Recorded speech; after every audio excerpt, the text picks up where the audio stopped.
We are the fourth. We are the fourth. Last night, the Rays' winning formula was in full effect at the Trop. Great starting pitching, clutch hitting, and spectacular defense, leading Tampa Bay to its 7th straight win and inching within one game of the AL East lead. Tonight, Matt no-hit Garza takes to the hill in Game 2 of this pivotal 3-game set versus A-Rod and the Yankees. Catch all the action on Sun Sports.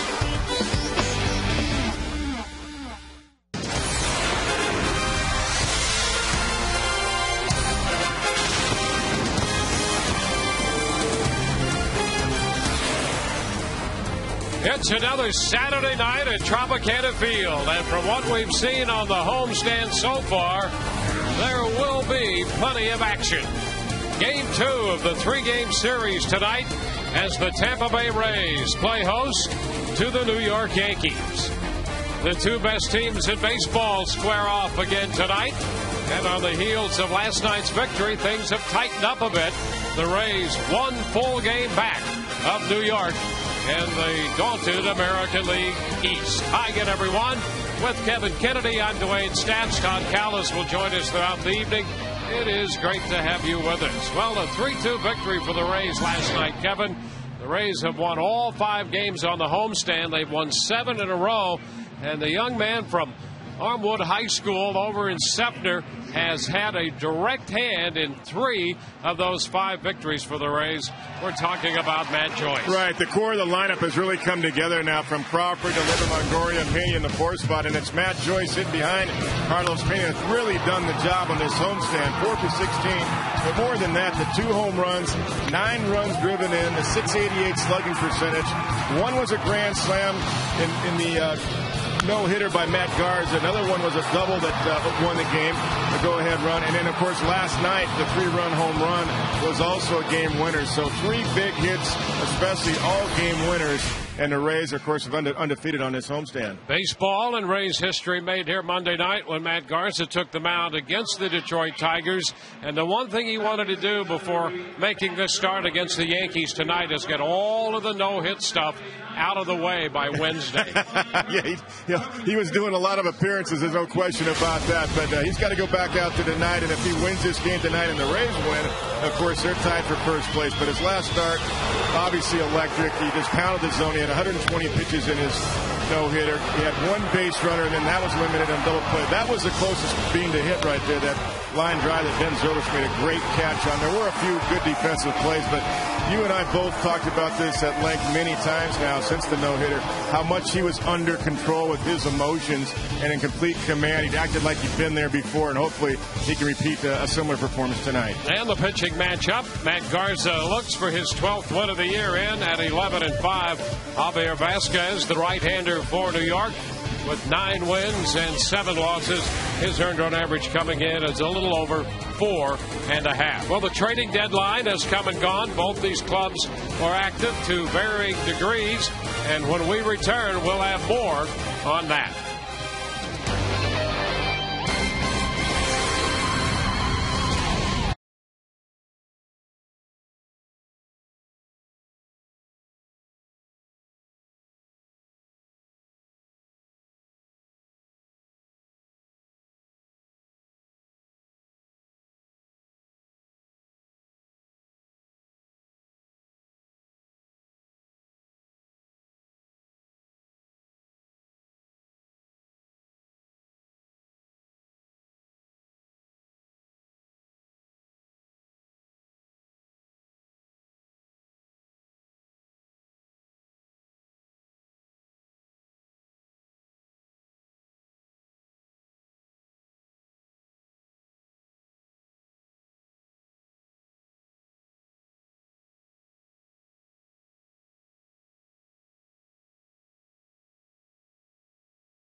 As we welcome you back to the middle game of a three-game series between the Yankees and the Tampa Bay Rays. Rays one game behind New York as we start play tonight. With the final day of July also comes the end of the trade deadline without having to have players pass through waivers. So today, the trade deadline happened. It came and went, and the Rays did make one deal late last night and early this morning, and that was Chad Qualls, acquired from the Arizona Diamondbacks. And that was necessitated when Grant Balfour had to go on the 15-day disabled list, and Balfour will be gone for somewhere in the range of 4 to 6 weeks. Qualls over from Arizona. He has struggled this year, but over his career, he's done a nice job coming out of the Astros and Diamondbacks bullpen. We caught up with the Rays manager, Joe Madden, in our Geico quote of the game and asked him what the final hours leading up to the trade deadline were like. Now, I happened to be up there for maybe the last 2 hours, and Andrew and the boys are working it really hard. It's a little room up in his office, and they all have their computers out going over all the permutations. And really, as I've always talked about, we always have interesting stuff out there. We always have plenty of lines in the water. Andrew and the boys do a great job, and again, it takes two to dance. And nobody wanted to dance today, so there was a lot of good stuff out there. It just didn't happen. We will hear from Executive Vice President of Baseball Operations, Andrew Friedman, during the third inning. We are just about ready for baseball. 3 minutes, 10 seconds, and counting. Another sellout in Tropicana Field for the Yankees and the Rays. Enjoy all the action next, right here on Sun Sports.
Moving forward by Amscott, the Money Superstore, and by Checkers, Little Place, Big Taste.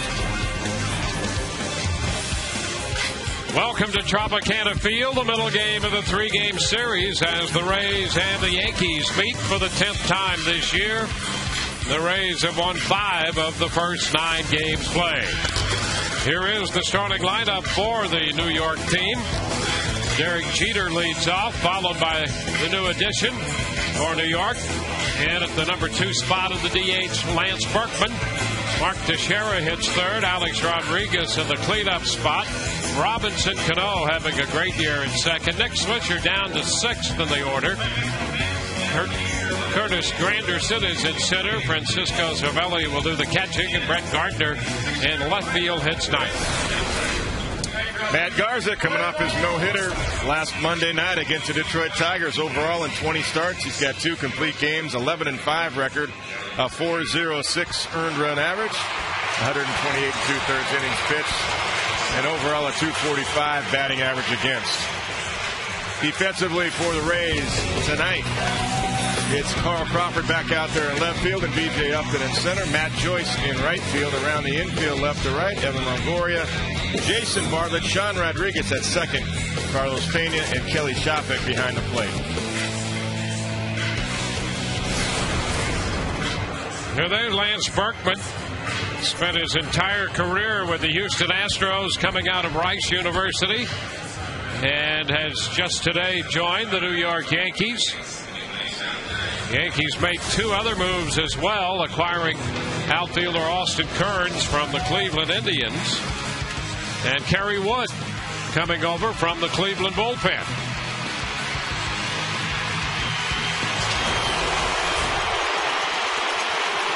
There's Kearns in uniform and on the bench tonight for New York. Derek Jeter prepares to lead this one off. Jeter starting the night at 274, and Matt Garza, coming off the no-hitter, is tonight after his 12th victory of the year. Garza 6-2 here at Tropicana Field so far this season. Jeter in there, and here is the first pitch of tonight's game. Hit on the ground towards center. Rodriguez to his right, and the throw to first in time, and Jeter is out of there. 1 pitch, 1 out. No, that's not uncommon for Derek. He does like to swing at the first pitch because sometimes he feels it's the best fastball he may get to hit. Matt Garza will take a 1 pitch out. And here's Lance Berkman. He was hitting .245 over in the National League with Houston. 13 homers and 49 runs batted in. And he's been a hitter with power who will see a lot of pitches. Yes, he will. No question about that. He likes to work the count. And the Yankees like that. First pitch, and he takes a fastball for a strike. His numbers this year have been off his career totals. He's close to a lifetime 300 hitter, as you can see right there, 296. That 245 average, but the last month or so he's been swinging the bat better. Fastball thrown by him, 0-2. Well, that was right by him is right. Lance couldn't catch up with that one at all. That was by him before he swung the bat. Getting the kinks out.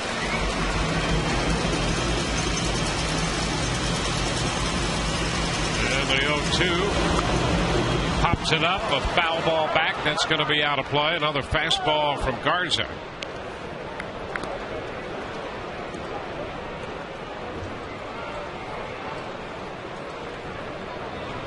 He's hit .274 over the last month, and 6 of his 13 home runs have come during that stretch.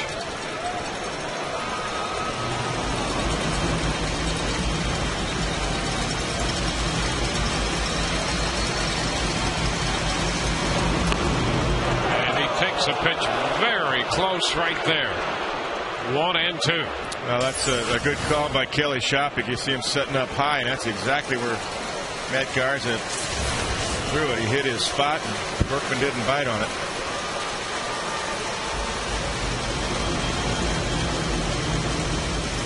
One out, bases empty. And the 1-2 to Berkman. Fastball high. 2-2.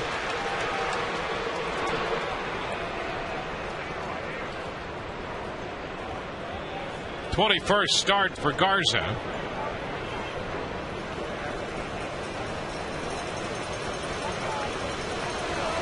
It's pretty typical of Berkman. This will be the 6th pitch of this at bat. That's about average for him. Yeah, exactly. And he hits a fly ball into short right field. Joyce is there, and he makes the catch. Garza stayed with a fastball. 2 up and 2 down. Well, Lance Berkman got 5 fastballs in. Took a couple. That last one jammed him. Swung through another one. That's Mark Teixeira.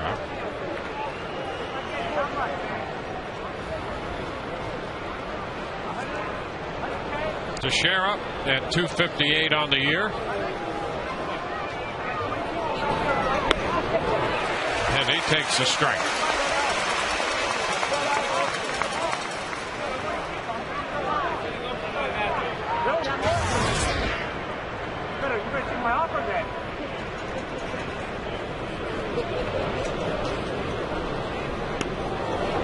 This one drops low. He threw a curveball in there. That's a pretty good pitch. Oh, that's a strike. That fooled everybody. Scott Berry missed it. This is a good pitch. Right at the bottom of the zone. That's an excellent curveball. You can't throw it any better than that. I think it fooled everybody. And a ground ball headed toward the middle. Scooped by Bartlett. Throw to first takes care of Teixeira.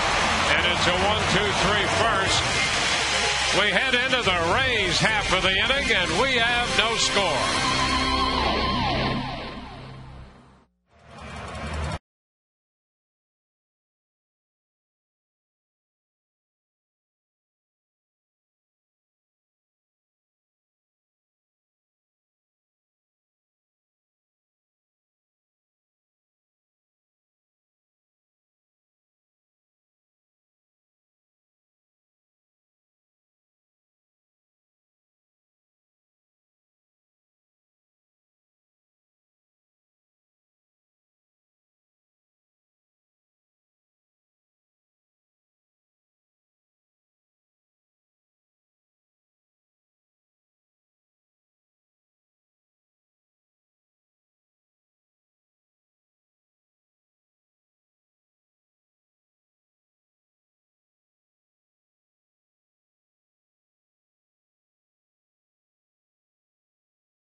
Beautiful HD by H.H. Craig. A 1-2-3 first for Garza over New York to open this game, and the Rays line up tonight. In the bottom of the first featured John Jaso, the DH, Carl Crawford, and then Evan Longoria. Pena Joyce and Sean Rodriguez down the middle. Upton has good career numbers against tonight's starting pitcher. He's batting 7th ahead of Kelly Shoppach and Jason Bartlett. Javier Vazquez on the mound for the Yankees has pitched much better as late. Coming off a nice outing in Cleveland, 7 strong innings. Overall, 18 starts, a 4.5 plus earned run average, and a 234 batting average against. And John Jaso about to step in against him. Jaso DHing. The pitch is high. 1 ball, no strikes. Now the Rays 26 games over 500. They're at 64 and 38. Jaso takes a strike from Vazquez, 34-year-old right-hander.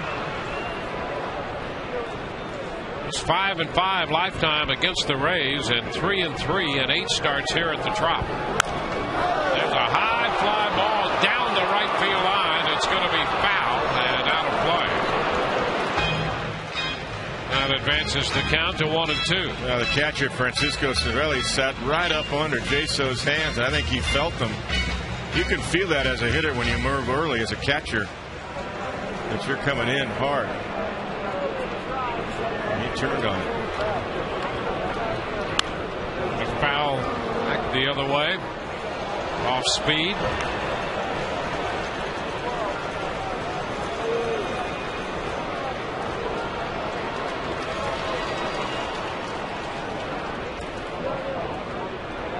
Got a pretty good curveball, Vazquez. Coming back inside. And a shot into right, Swisher back. That ball is going to be over his head, off the bottom of the wall. He has a little trouble corralling it, and Jaso's on his way to second. Jaso hit that ball right over the head of the right fielder, Swisher. Hit the bottom of the wall out there, and he had trouble coming up with it. That's going to be a double. Now watch this. Cervelli setting way inside again early. He moved early, and I guarantee you Jaso could feel that, and he was looking in for that fastball, and he drills it. He turns on it. Just all hands right there. Good hip turn as well. That was a bullet over Swisher's head. Here's Carl Crawford.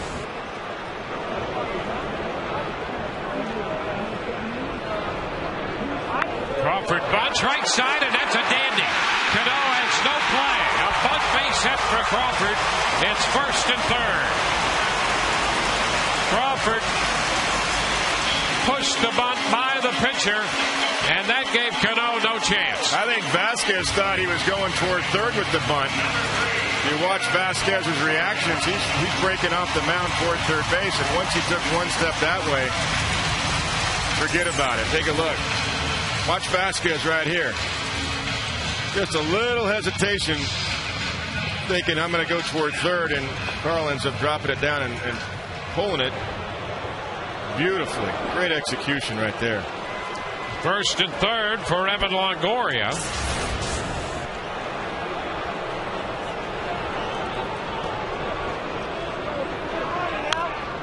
And he's out in front. Fouls it back. The breaking ball. Strike one. Evan with 67 runs batted in. Second on the club. One behind Carlos Pena. First inning opportunity for the Rays tonight.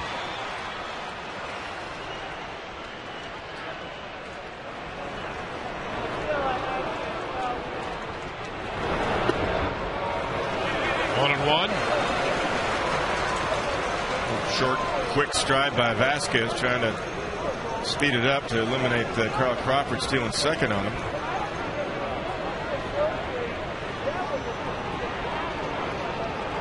I'd love to see Carl get into scoring position too here with nobody out by stealing. And a move to first. Crawford's back in there.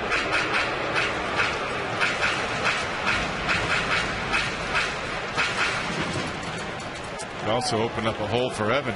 He gets a strike right here to hit. A throw over again. Carl's back in. Vasquez has not been an easy pitcher to run against. No, he hasn't. You're right. In fact, he hasn't given up a stolen base in his last 16 starts. This is his 19th start overall.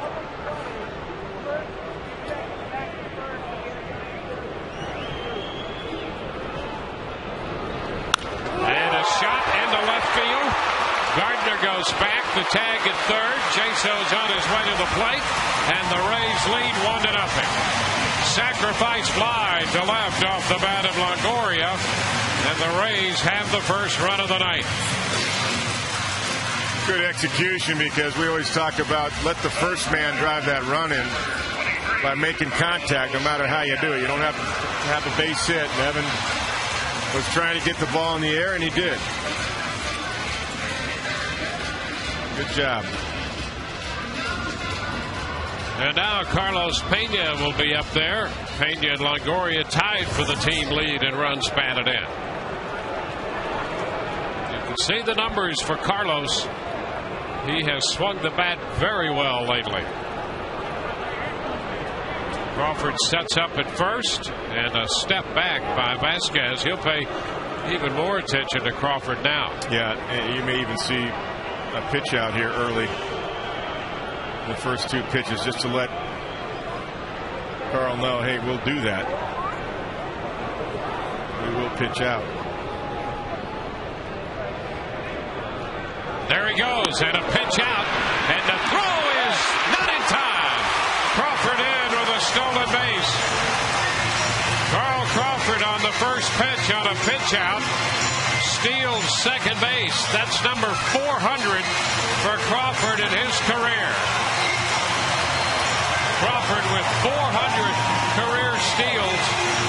before the age of 29. He's a special player, and I'll tell you what, on a pitch out to still beat the throw, that tells you how quick Carl Crawford is.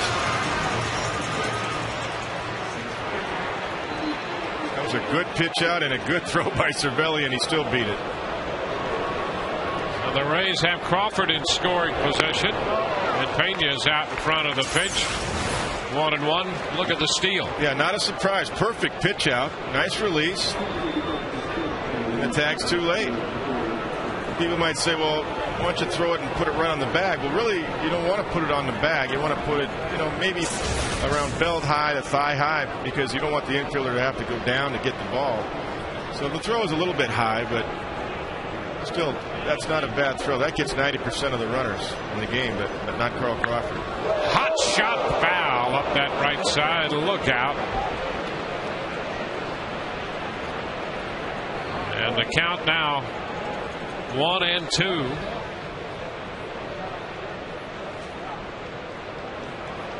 Well, Crawford with that steal becomes the 7th player in baseball history to reach 400 steals before the age of 29. He's one triple away from his 100th triple, and if he can get that before August the 5th, he and Ty Cobb will be the only 2 players in the modern era to accomplish that feat. That's low. 2 balls, 2 strikes. Wow, if he could get that, you can't take that away from him, can you? You mentioned with Ty Cobb, and boy, I'll tell you, that is same sentence. That is great company in terms of baseball accomplishments.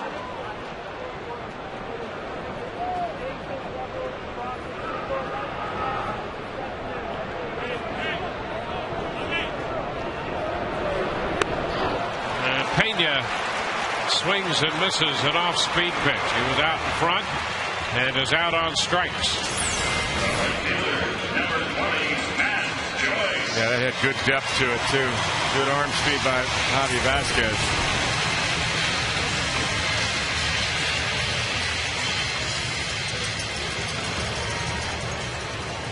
So Crawford at second still, now with 2 outs. And here's Matt Joyce, and what a homestand it's been for this young man. He used to sit in the stands and cheer for Fred McGriff here at Tropicana Field, and now he's doing what Freddie did. Pick up home runs and other extra base hits and drive in key runs. 1 ball, no strikes, the count to Matt. And I think in this sequence they'll stay away from his power. They'll stay away from middle in unless they've got 2 strikes again. So I think Matt's got to think base hit here. Try to go up the middle, left center.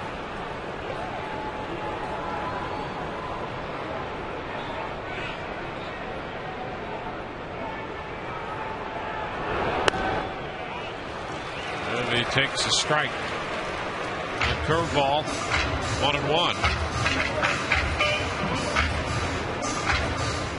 Thinking about that pitch out, Dwayne, the velocity of that pitch out was only 76 miles an hour, and that's something of note. And I'm sure Joe Girardi will kind of put that in the back of his head, because when you throw a pitch out, you still want your best fastball. He threw that like a changeup. Ground ball, pulled foul, 1-2.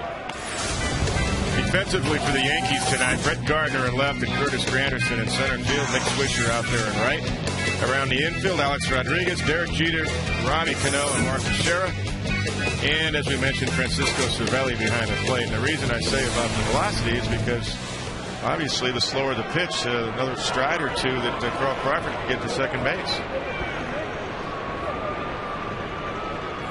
Yeah, you're splitting seconds when you're trying to throw out good base runners. Well, speedy base runner. A guy like Carl Crawford with his lead, he gets down to second base in 3.1 seconds.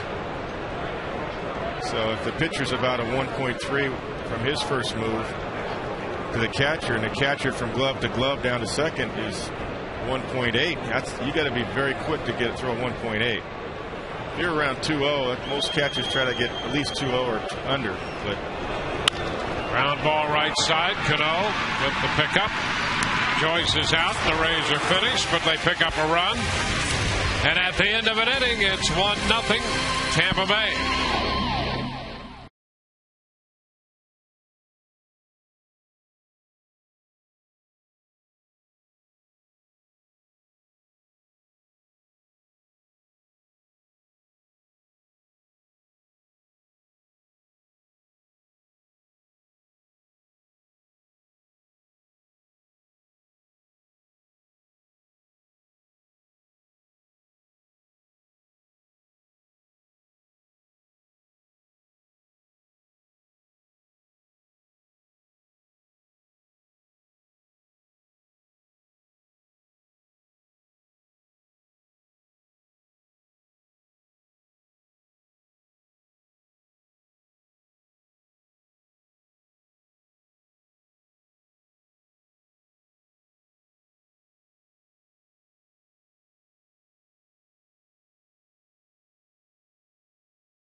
Second. It was last Monday when Matt Garza threw the first no-hitter in Rays history, and you can collect a piece of history with this commemorative Matt Garza no-hitter poster presented by the St. Petersburg Times coming up Tuesday, August 3rd. The first 10,000 fans get one, so visit RaysBaseball.com and get your tickets today.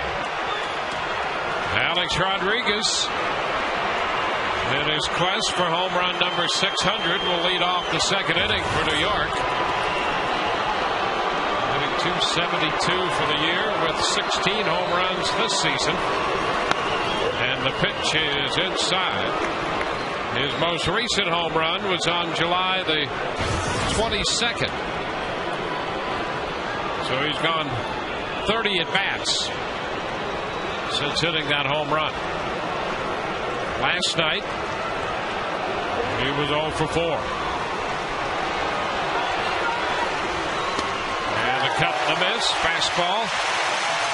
1-1. 93, and this was down. And look at that movement. Wow, that's late tailing action. Good fastball.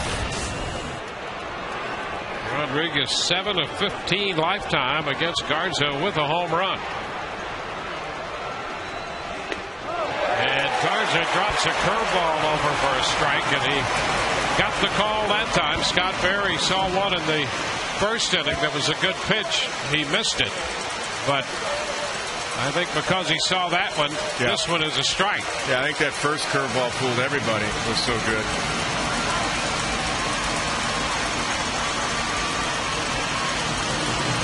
One-two. And it's ball two, getting away from Shopping. 2 balls, 2 strikes.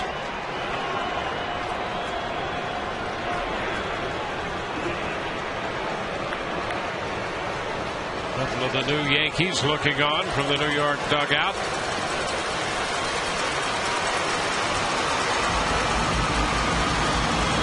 Turns is 2-2. And it's outside. Doing the slider that time. And the count reaches 3-2.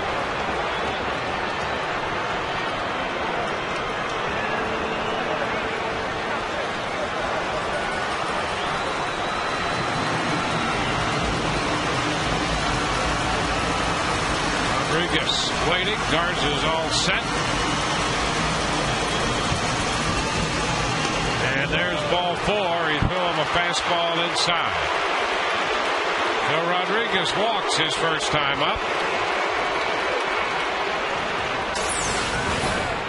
Yeah, tried to come in and came way in, almost hit Alex Rodriguez on the left elbow, got out of the way.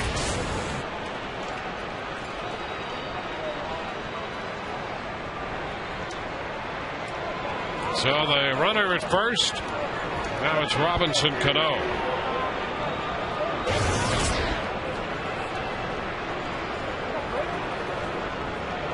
Cano hitting .330. He is having an outstanding season for the Yankees. And the strike. He had a very good first half, and he's really throughout his career been a better second half hitter than first half. Yeah, I mean, I think he's going to lead a league in hitting a couple, maybe 3 times in his career. Who knows? But he can hit because he goes the other way so well. He's got good power to left field.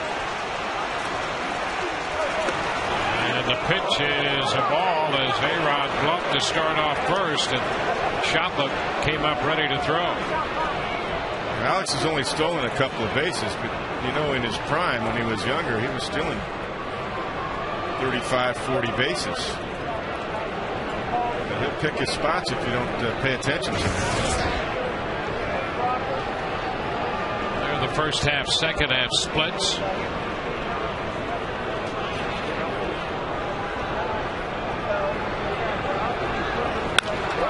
And a shot toward the right field corner.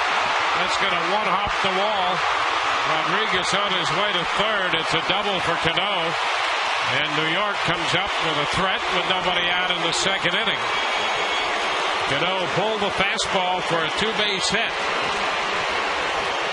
Well, as we know, Garza faced only 27 hitters in that no-hitter.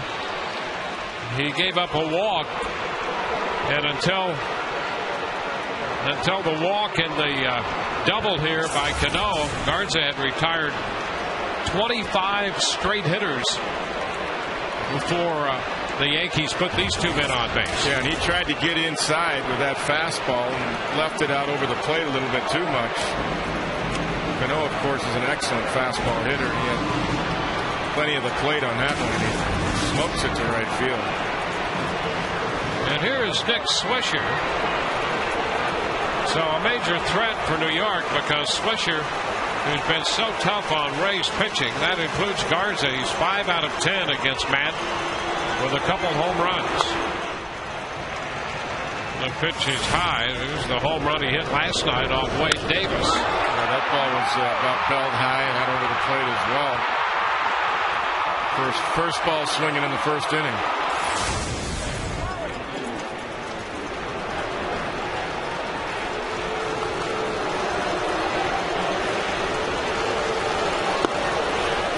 Inside. Garza is behind Swisher. Take a look at that pitch. Yeah, that's an excellent pitch. Did not get the call. The home plate umpire's head is right there over the inside corner. Now, if he doesn't see that, yep, because that's where he's slotting. Pitch the plate in, and Swisher started to go, but checked on the appeal. That's why you expect sometimes that pitch away might be in question because the umpire is slotted right over the inside corner. So if there's a question, it's usually the pitch away. Yeah, that's what they call. Here's his head right here, in between the hitter and the catcher. That is what they call it, to the slot. They got the inside corner covered with their eyesight. Swinging 3-0 at the fastball. Swisher fouls it back. And it'll be just the opposite when a right-handed hitter comes up. They'll be in between the hitter and the catcher from the right side of the plate.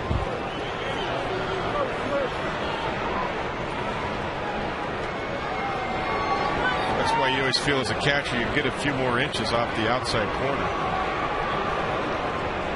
As long as you don't jerk the ball back in and just kind of frame it correctly, smoothly. Swing and a miss, a fastball, and he threw it by him to take the count all the way out. Well, Swisher took a shot at turning on one, hitting one out. Got just up above his hands, big swing underneath it.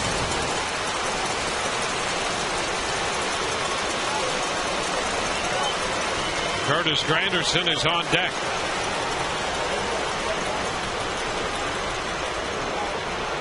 I can see Matt be able to go right back at that same spot where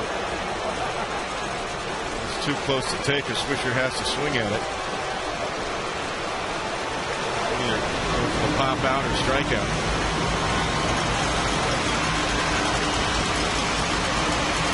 Now the 3-2 and a long foul. Well out of play, deep down the right side.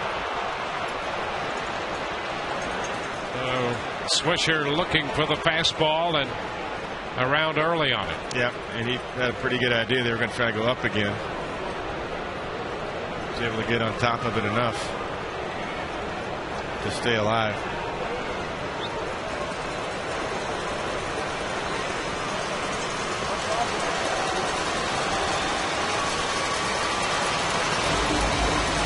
Again.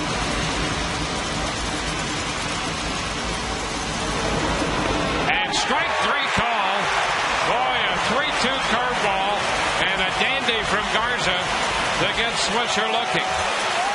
He tried to act his way into a walk again, but it didn't work. He knew it too.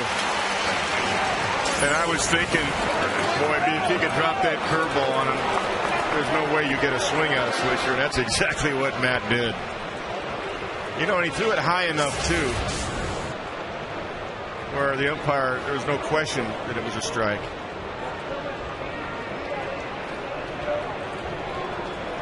One away, and here's Curtis Granderson. Fouls the fastball back. That's a strike. Granderson, 251 on the year, double figures with 10 home runs.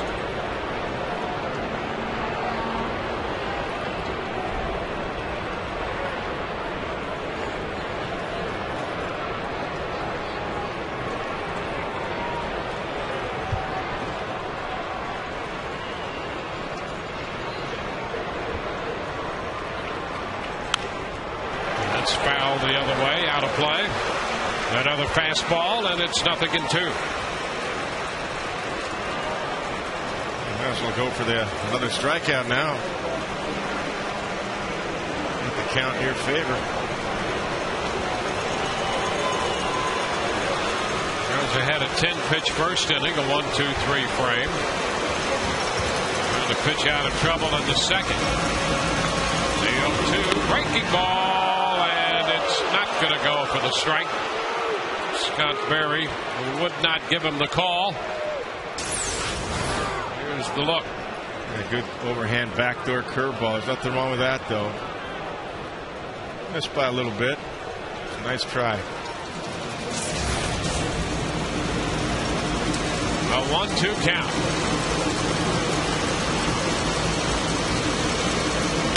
Anderson lifts a high foul down the left side. That's twisting away from Crawford and out of play. The count remains 1-2.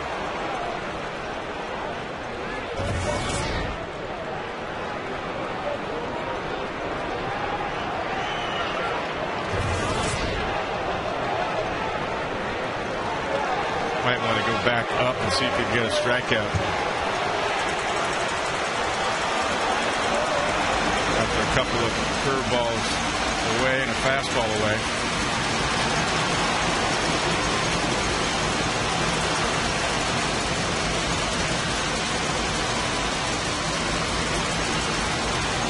The 1-2 delivery again, up with the fastball. 2-2. Red Sox have beaten the Tigers. Big Poppy with a 3-run walk-off double. 5-4 the Red Sox over the Tigers. Here we're in the second inning.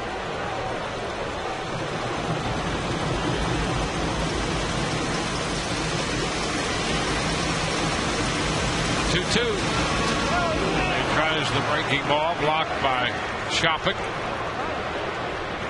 Full count. Well, you certainly don't have to give in because you got a double play man on deck in Cervelli. Tried a couple of curveballs. Might be able to get him on that nice slider. Throws that strikeout slider at the back foot that he has. Got a big strikeout looking on Swisher when he threw a 3-2 curveball. 3-2 now to Granderson. And a high fly ball off a fastball. Crawford's going to catch it in left. Rodriguez will tag. He's going to score to tie the game. And Granderson took the fastball the other way, made contact, and hits the sacrifice fly. Cano stays at second.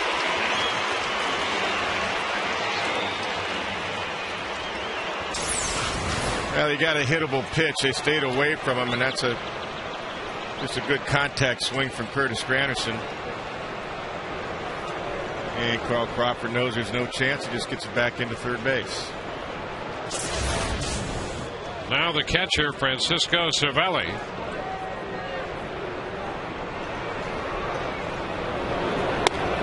And he takes the first pitch fastball for a strike. Cervelli doing the catching last night. Posada caught and went 0 for 4.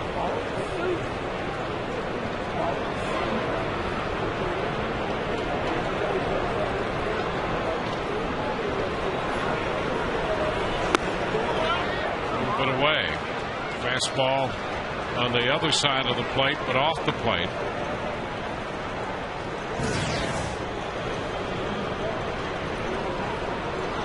Cervelli's been a scrappy hitter. You look at those numbers a moment ago, 328. With runners in scoring position, he really used the field and go the other way.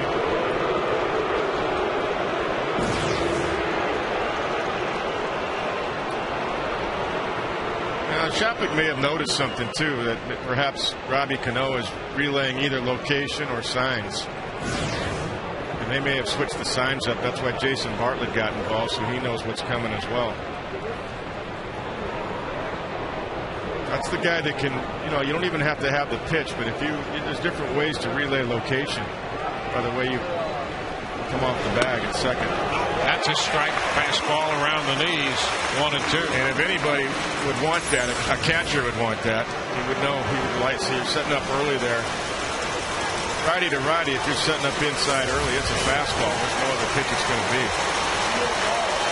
You don't set up inside on an overhand curveball or a changeup.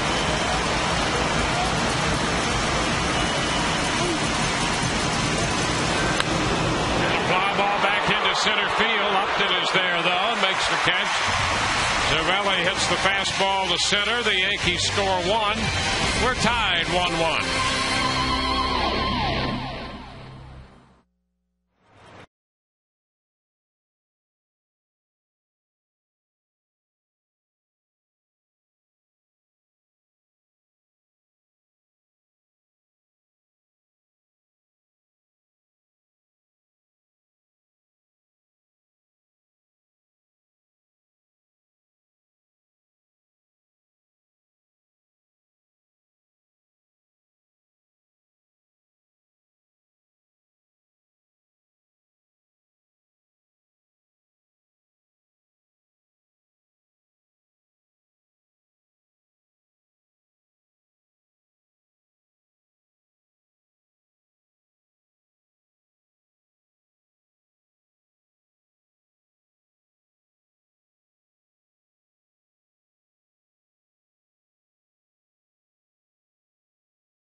Check in on our Auto-Way text poll question of the evening. As you know, today was the trading deadline, so we Ask the Rays fans, how do you think the Rays did? TB1 for, well, they didn't really need to make a move. TB2, you like the addition of Chad Qualls. TB3, they needed to make a bigger move. Or TB4, they can still add a piece during the month of August. Text your vote to 789-789. Standard message and data rate supply. That poll is brought to you by Autoway. If you need a car, truck, or van, call 1-800-SHOP-AUTOWAY. Guys?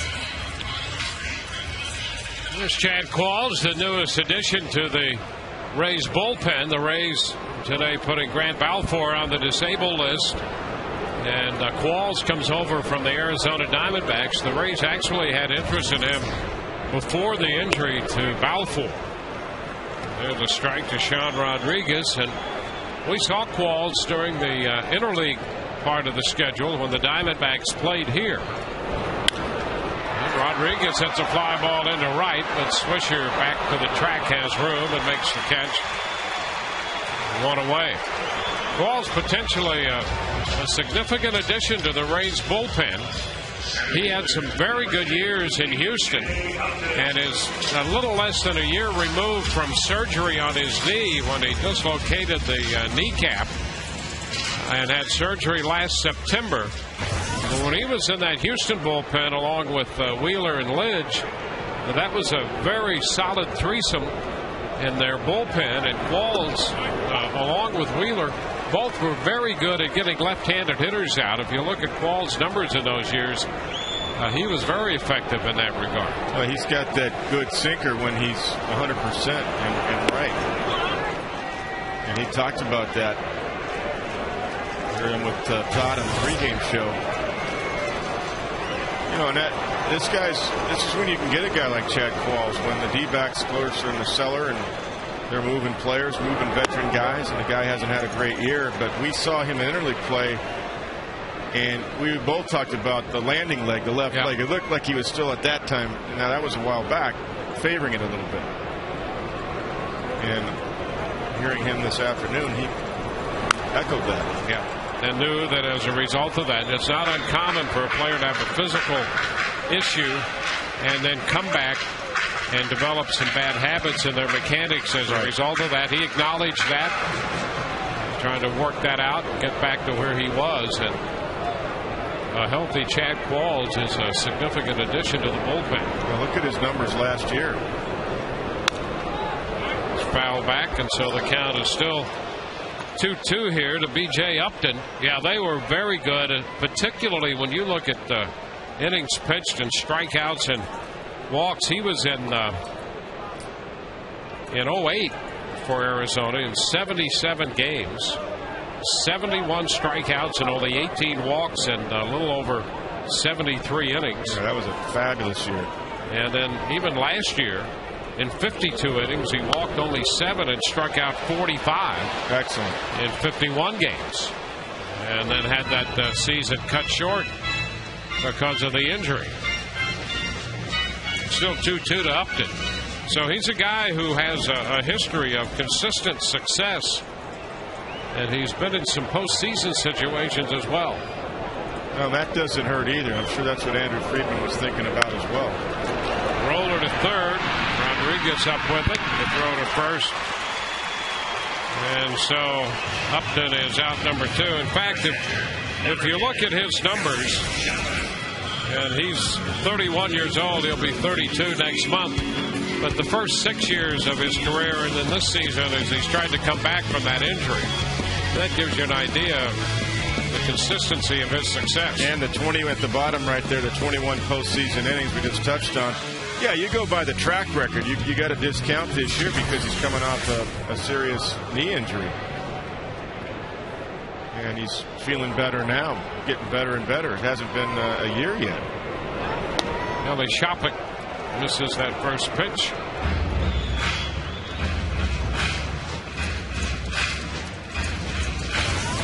Rays scored a run in the first. The Yankees scored a run in the second. Shopik and the Rays facing Javier Vasquez. And the breaking ball drops in for the New York right-hander. 0-2. Well, that curveball, he took a little something extra off that one. That one was sub 70. Yeah, that was the Bugs Bunny curve right there. 64 miles an hour. Big slow curve you recoil on twice as a hitter. And he comes back with the slider and strikes him out. We go to the third, tied 1-1.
The Rays a game back of the Yankees. The Rays have won 7 in a row, and during that stretch, their pitching has been outstanding. They scored 4.6 runs. They really want to score more than that. But when you look at the starters and the bullpen, that's been enough. Yeah, they haven't had a ton of hitting really this homestand, but timely hitting, good enough for an undefeated homestand so far. Garza started it all with that no-hitter. The first no-hitter in Rays history. He faces Brett Gardner. Gardner, the number 9 hitter, he's leading off the third, and he would be a good leadoff hitter in anybody's lineup. Pitch is a strike. You're right. Joe Girardi doesn't mind this. We talked about it last night. 9 and 1 are interchangeable in the big leagues and the American League as far as leading off. So now Gardner in the 9 spot and Jeter behind him, back in his normal 2 spot today in this inning. There's a strike. Had a light moment involving Girardi before the game when Don Zimmer was visiting with Girardi, and I asked Girardi, I said, what are you going to do with all these new players you have? And Zim says he doesn't know what to do with them. He says he just flips a coin. Well, that's actually interesting because Swisher was doing a nice job at the 2 spot. 0-2, and that's strike 3. So Gardner is out on strikes to start the third.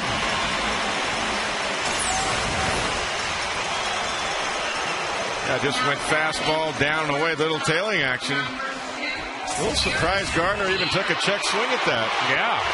It wasn't even close. There's Don Zimmer. He's the Rays' senior advisor, and of course he spent time with Joe Girardi all the way back to the Chicago days and then the Yankee days, and they have great affection for each other. There's a strike. Derek Jeter up there.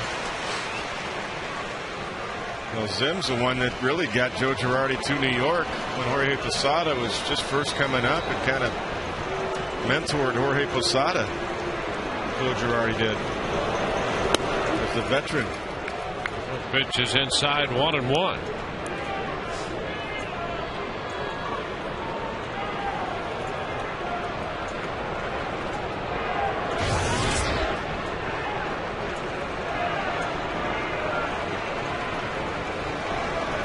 Grounded to second his first time. Bounces this one foul, rolls it toward the New York dugout. Tony Pena over there.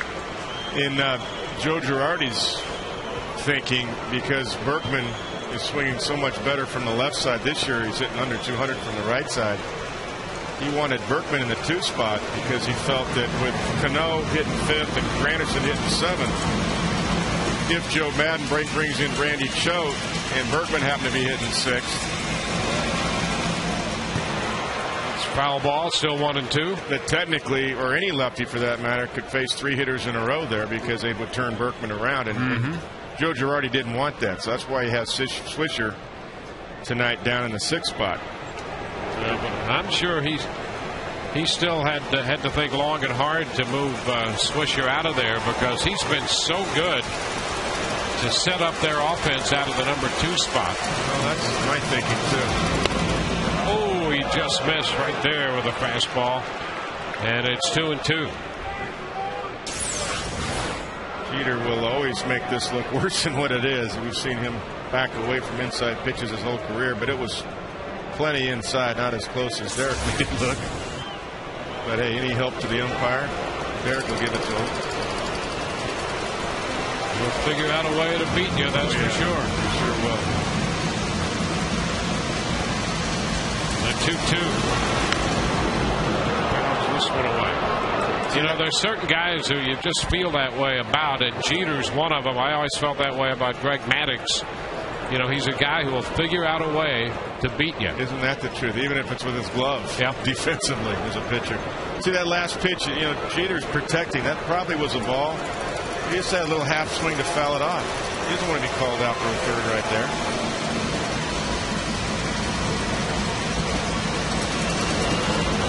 A swing and a miss. That was a fastball with some action on it right there to get Jeter.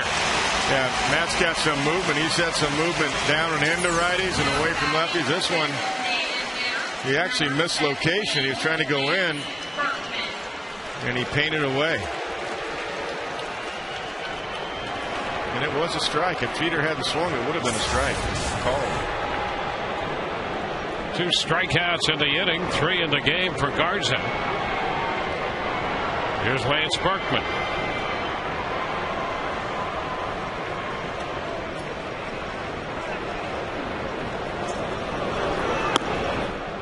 Fastball up.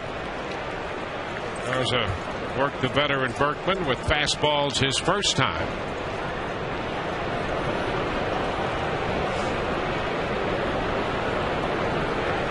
Eventually got him on a fly ball to short right field.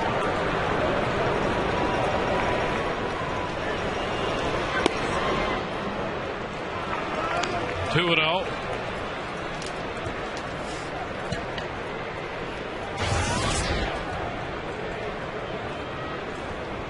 It's interesting the deal that the Yankees were able to make with the Astros to have them take back what, $4 million of the salary?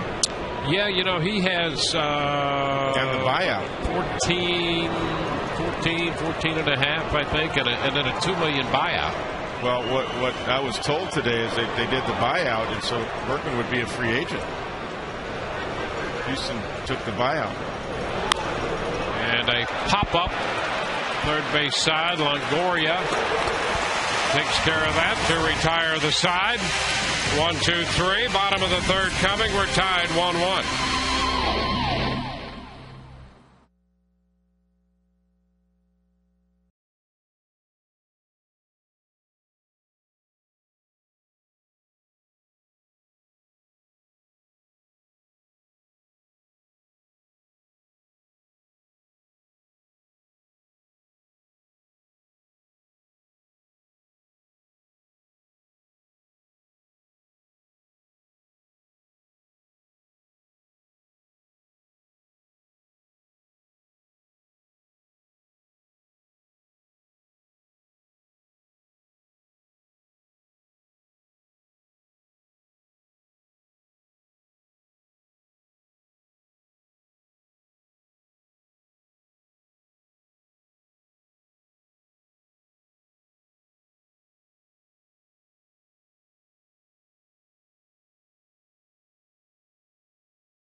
To the Pediatric Cancer Foundation for every Tampa Bay Rays home run televised on Sun Sports and Fox Sports Florida.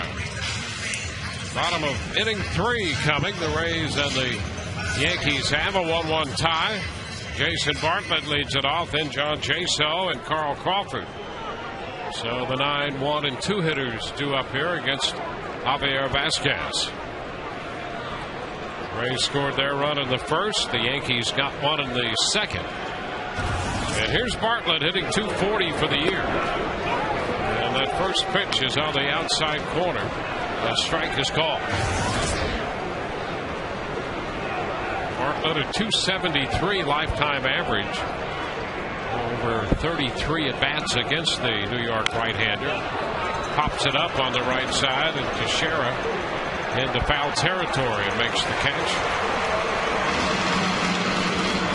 One away.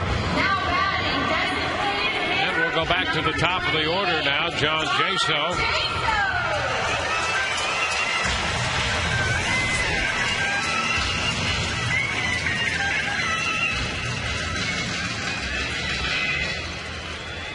Jaso doubled to start the Rays first and scored a run. He scored on Longoria's sacrifice fly. Pitch is a strike.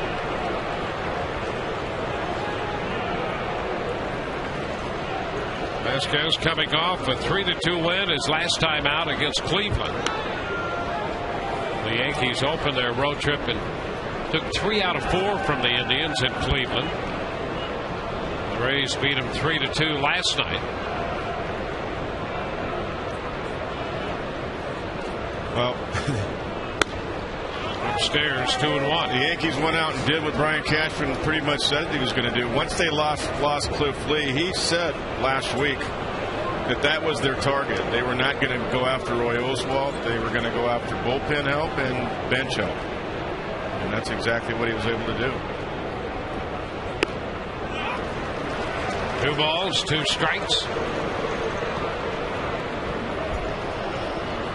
Of course, the way Jabba Chamberlain threw last night. Yeah.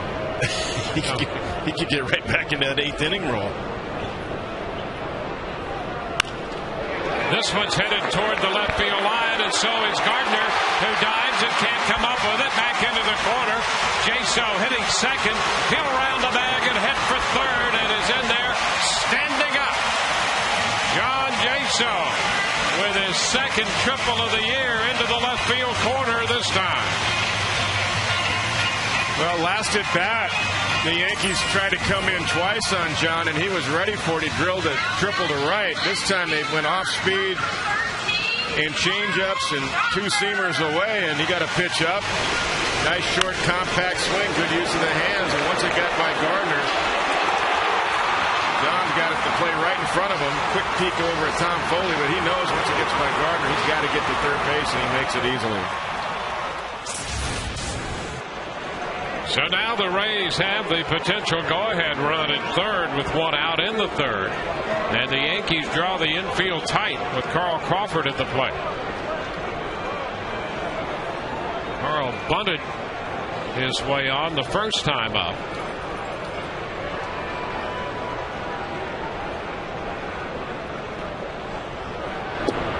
And the pitch is inside. A fastball around 87. That's interesting with a guy that's hitting about 340 against right-handed pitching, Carl Crawford, and the best base stealer in the American League, and you got the infield innings. If he rolls one through the infield, he can be in scoring position himself. But Joe Girardi does not want to give up the run. A little roller foul. Curveball had him out in front. That would tell you that Joe respects what Matt Garza's stuff dictates and the way Matt's throwing. Garza has made 50 pitches through 3 innings and has given up 1 run, 1 hit.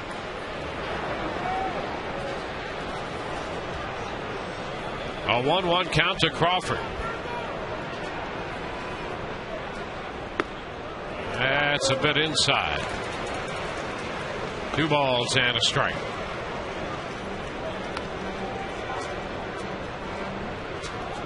Carl's got to get a ball up. Javi's been throwing that slider and that slow curveball. I'm sure that's what Joe Girardi's thinking. He'd get a ground ball with Javi's stuff, the way he sinks it and moves it. 2-1. Crawford into left field. There's a base hit. Jaso scores and the Rays lead 2-1 as Crawford takes it the other way.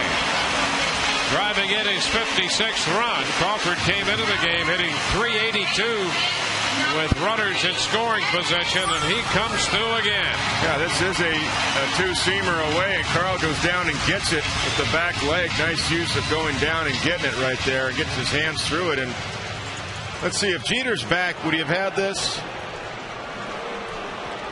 Might have been right at him. He might have had that with a leap, but definitely in, he had no chance. That's debatable. But the point is, now that Rays are in the situation we just talked about. The run is in, and now Carl can get into scoring position. Well, he stole second base in the first on a pitch out. His 38th steal of the year and number 400 of his career.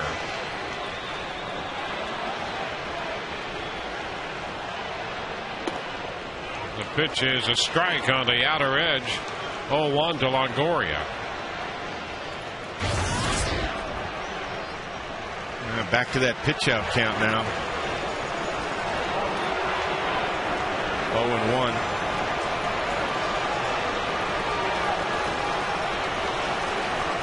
Carl takes his lead. Outside and low. 1-1.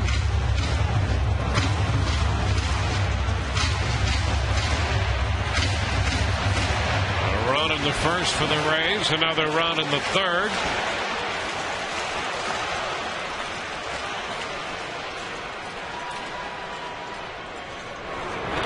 Crawford in, standing up.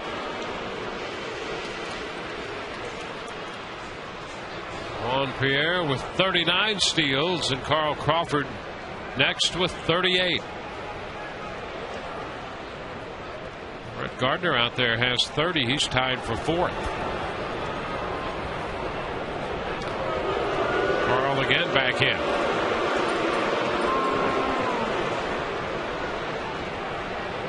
Now you're still in a pitch out count, 1-1. Because Vasquez has pretty good command, so even if he gets behind, it's okay. And the curveball, and he really goosed that curveball in there at about 67, 68 miles per hour. Sure did. One of those ones he threw to Kelly Shopik last inning. Looks like it went around the plate actually from that shot.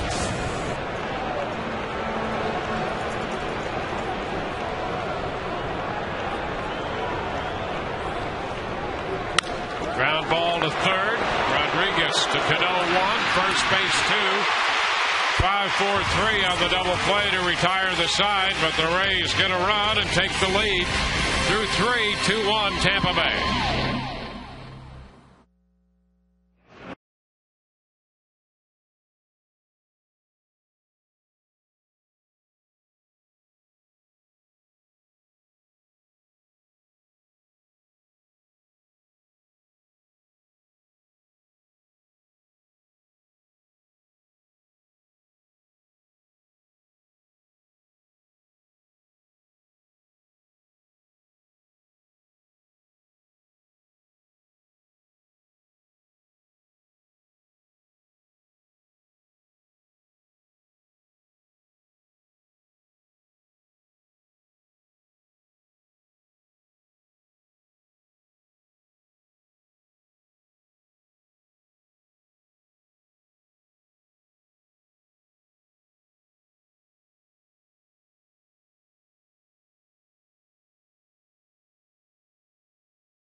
The only pitcher in MLB history to throw back-to-back no-hitters. Matt Garza coming off his no-hitter over Detroit on Monday.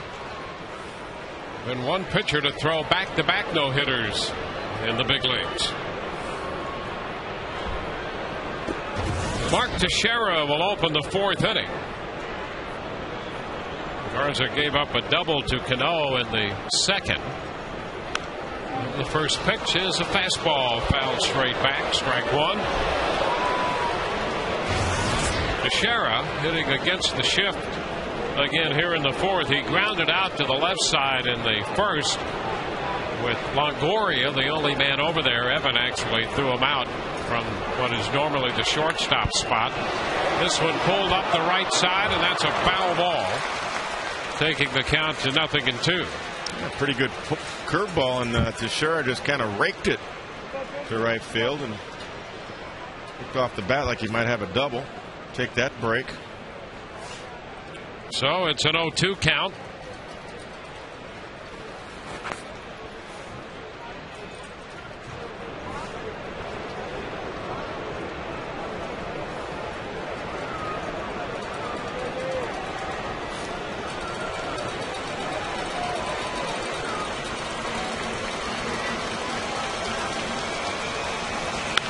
Hot shot foul outside of first. Still a 2-strike count.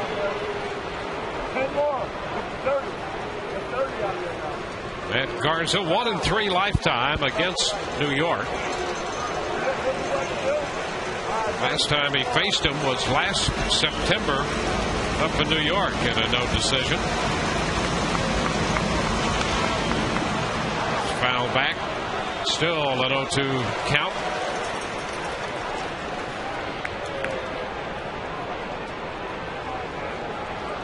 Rays a game behind New York in the American League East. These two teams have been red hot for the month of July.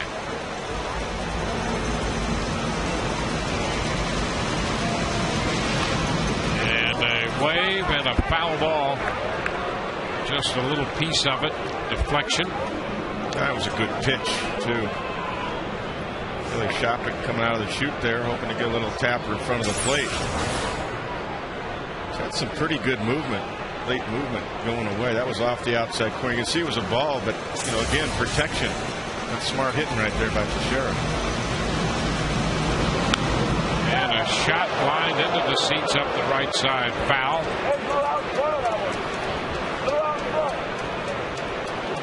A hot shot souvenir heads up down that way. He's hit a few down there. That was a slider that time.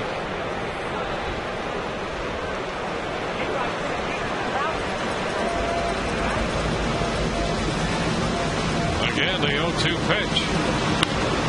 And a one-hopper this time to Bartlett, who's playing the second base spot. And so Teixeira's out of there, heading into the shift. One away. Well, the all-time home run leaders, the 600 club. Barry Bonds, of course, topping that. Bonds, Aaron, and Ruth over 700. Then Mays, Ken Griffey Jr., and Sammy Sosa. And Alex Rodriguez knocking at the door on 600. 599. He walked to open the second inning. 39 plate appearances.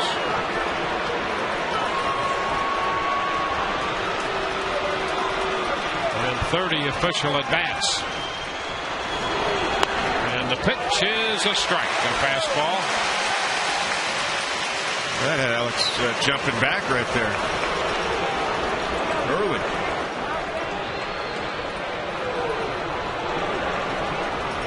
He's got that great power to right center. Went down and away. Slider. Take a look at that. Yeah, pretty close. Good. So you see the red dot of that slider right there. Good center field camera shot. Dictates the slider right there. Hitters will see that. Foul ball back. It's off the facing of the upper deck. The count is 1-2.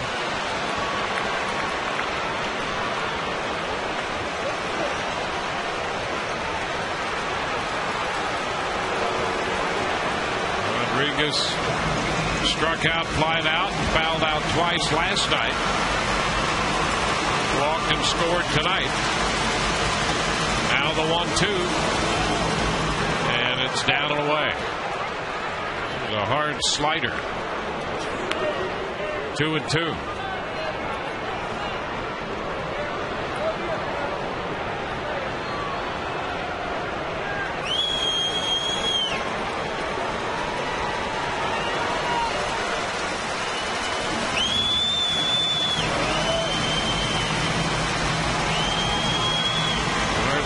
Set. And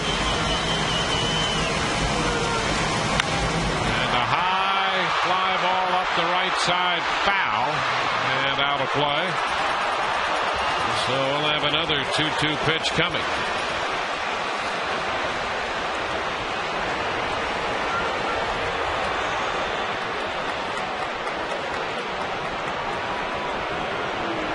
A-Rod has hit a good portion of his home runs early in the count. We discussed it last night. He's hit 100 home runs on the first pitch and 71 home runs on an 0-1 pitch. And he hits a high fly ball into right. Matt Joyce coming in, makes the catch. Rodriguez is out, number 2. The Rays have had success so far in this series on Alex, going and finishing him off with fastballs up. There's the start of it right there on the first pitch. Good slider, didn't get the call. Fastball away is up. Another slider right there. Another fastball up. And then being on the hands again. Fastball up. So that's been the game plan the last couple of nights, and they've pretty much shut Alex down so far. 2 gone in the 4th. Well, it's Robinson Cano.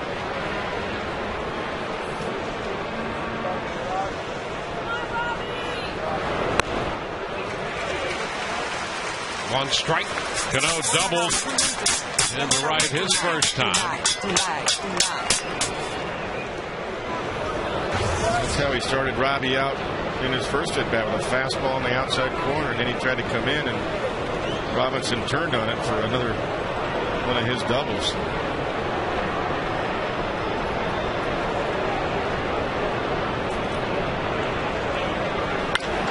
And he shoots it toward left center field. This ball is well hit off the wall, and it caroms back to Upton. Into second goes Cano with his second double of the night and his 30th of the year. He is some kind of hitter. He is. That's why he's hitting over 330 now. Good fastball again. It's a little bit up, and he goes with it. That's why he hits so well. He goes to left center. We talked about that in his first at bat, how well he goes opposite field. He got 2 fastballs away. The second one, I mean, he's so strong. That ball had a chance to actually carry out of the ballpark. Deepest part of the ballpark, opposite field right there for a lefty. And now here is Nick Swisher. And as we discussed in the first game of this series, he's been nothing but trouble for the Rays since putting on a New York uniform. A quick strike away from him on the corner. Swisher caught looking on a 3-2 curveball the first time around.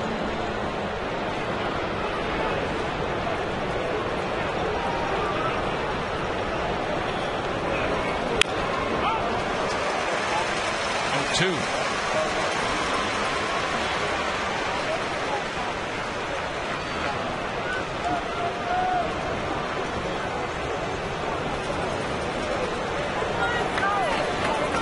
Robinson Cano at second base. He has both New York hits.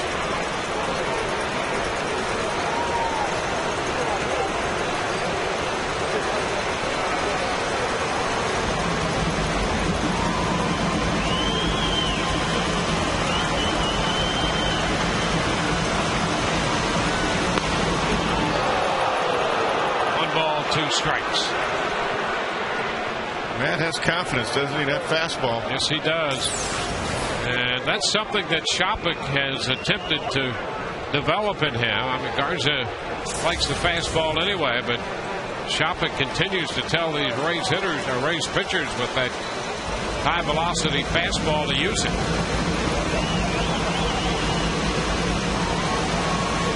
Swing and a miss. He came back with a curveball after all the hard stuff. Got him swinging on the curveball. No runs. One hit, one left. Bottom of the fourth coming, 2-1 Rays.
Inning. And it's time to get the answer to our AT&T trivia question. The only pitcher in MLB history to throw back-to-back no-hitters. And that would be Johnny Vandermeer in 1938 with the Cincinnati Reds against the Boston Braves and the Brooklyn Dodgers in June of 38. And then that's not the only no-hitter he threw. And, it wasn't uncommon in those days for players to go back to the minor leagues and end their careers in the minor leagues. Here's Carlos Pena taking a pitch inside, 1-0. And 14 years later, Vandermeer pitching in the Texas League for Tulsa pitched another no-hitter against Beaumont and won that game 12-0. Yeah, they needed a paycheck. Yeah, that's exactly right in those days. So that would have been 1952. And the other little side note on Johnny Vandermeer, if I'm not mistaken, when he passed away, it was in Tampa. So a little baseball history. Yeah, a little trivia there. Connected with this Tampa Bay region. There's a strike. 2-1 the count on Carlos Pena.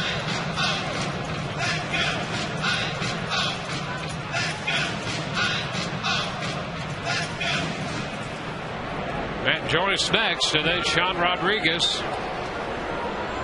2-1 game, Rays lead. Carlos lifts the fly ball. Right center field. Anderson, the center fielder's there to catch it. One away, and right now let's check in with Todd Callis. Dwayne, thank you so much. With Andrew Friedman, Executive Vice President of Baseball Operations. I know you haven't had much sleep lately, so I appreciate you joining us. Tell us about the day. Any sense of disappointment you were not able to lock in on another deal? No, I think with the process, and it really starts right after the draft. And we start getting into potential targets and getting our scouts out in different areas to start honing in on guys. And it's such a long period of time that we go through it very, very thoroughly. And it's something that if it doesn't line up, it's not like you get to 4:05 and you think, oh, I wish we would have done something differently because we've gone through it so much. You'd always like to add, and you'd always like to, figure out a way to make your team better. But I think the one thing that the depth that we have on our roster You look at the guys not playing tonight, look at the guys in Durham. It allowed us to have a much higher threshold. And so we targeted, potentially impact-type guys. And whenever you do that, obviously it's more difficult than if you're looking for, kind of round out and pieces around the edges and on the periphery. So it makes it more difficult. But, we got creative, and today was a frenzy. And just like every year, there's things that pop up today that you haven't really discussed, and it's inevitable. We try to prepare for them and, obviously try to get in front of it a little bit. But we went through some things today that I thought had a chance to possibly happen, but ultimately it didn't line up. You were mentioning earlier you had 5 guys kind of targeted, 3 on one tier, 2 on another. Were you looking, this offense, still third in runs scored per game, but were you looking for more consistency on offense, and one of those guys possibly could have helped with that? Well, I think anytime you can just make your team better by getting someone who's additive, it just helps. There were certain profiles of hitters that we felt like fit our existing group a little bit better. But once you start narrowing it down too much, you start getting to where there's one potential guy or 0 potential guys. So all of them had a little bit different skill set and profile. But we felt like, as we approached it, that the one thing we weren't going to do was weaken one of our strengths, which is our defense, to try to strengthen a weakness. So it's either someone who had, DH and had some success there, or a well-rounded position player. Obviously, it becomes a lot more difficult when you do that, but the defense for me is one of the critical components of this team and something we were not going to disrupt. I want to talk about the D in a second. With the trade deadline passing, obviously you can still get guys through waivers. Because you targeted big fish in those 5 guys, do you think it's going to be a difficult process as Joyce sends one to first base and a nice play by Teixeira for the second out? Is it going to be difficult in the process to get these guys possibly in August?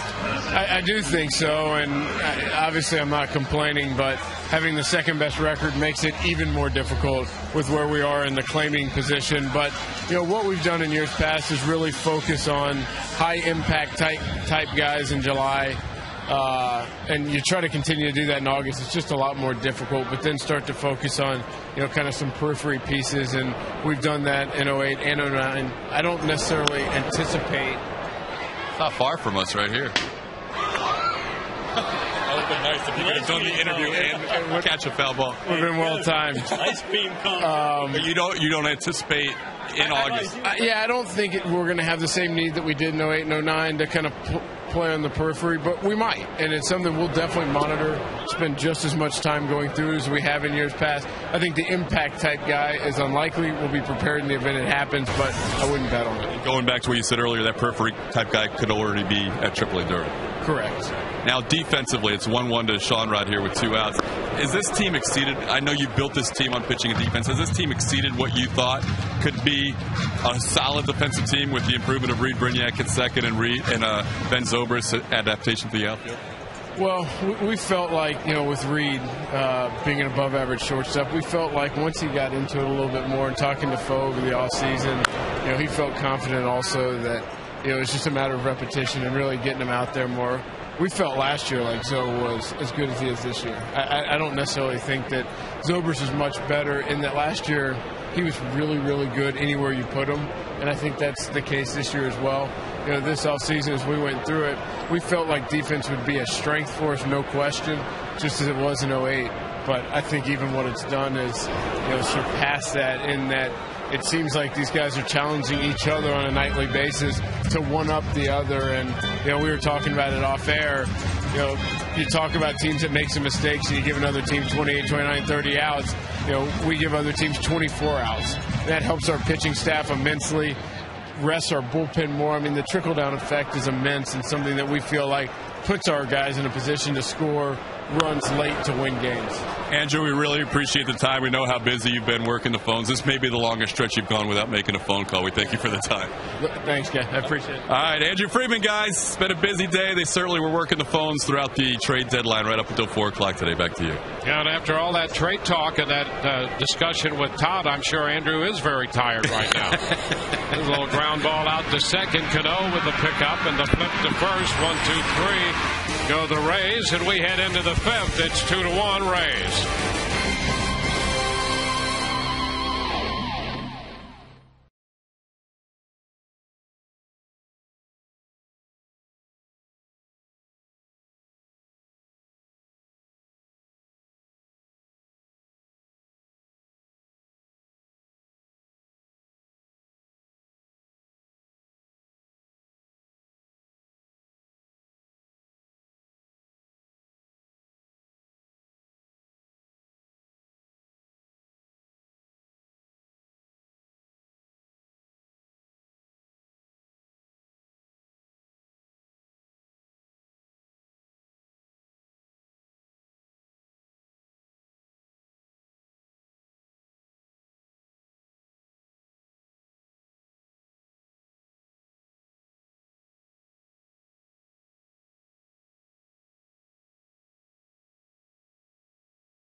Rays schedule brought to you by Just for Men Hair Color.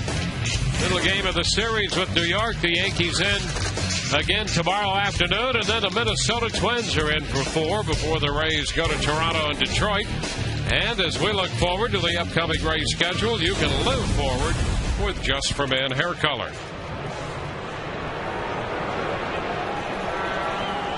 Rays will have James Shields on the mound tomorrow against CC Sabathia in the wrap-up game of this series. Coverage begins at 1 o'clock tomorrow. Curtis Granderson takes the first pitch. That's a strike.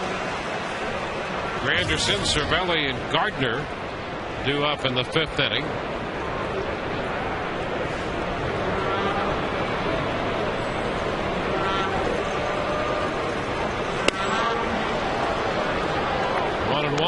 That's a nice pitch. That's where you like to stay, right down there. Fastball. Yep. Right at the knees.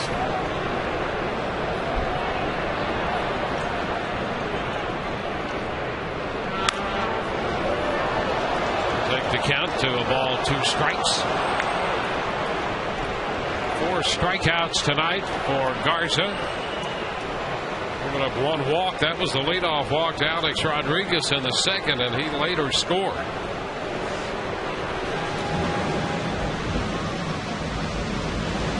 To keep the leadoff guy in an inning off the bases. The ground ball to 2nd will accomplish that. Rodriguez with a throw to 1st. And that's 1 away. Don't miss your last chance for 2010 Rays season tickets. You can guarantee yourself postseason opportunities along with other great benefits. Visit RaysBaseball.com or call 888-FAN-RAYS. And we want to pass along a big hello to Don Ringhauser, the Manatee County firefighter. He's a bit under the weather, and his friends and fellow Rays fans up in the Belfry section at 302 send out their best from the trop tonight. A speedy recovery. Foul ball by Cervelli. Francisco Cervelli, strike 1. And Jess King is here with his daughter Carrie, and they are a big part of the Rays TV family and rooting the Rays on.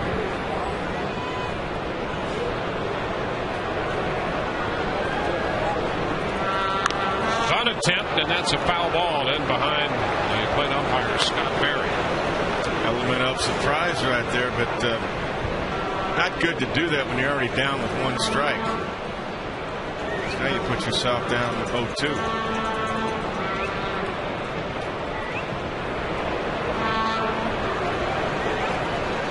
Joe Girardi, the manager of the New York Yankees.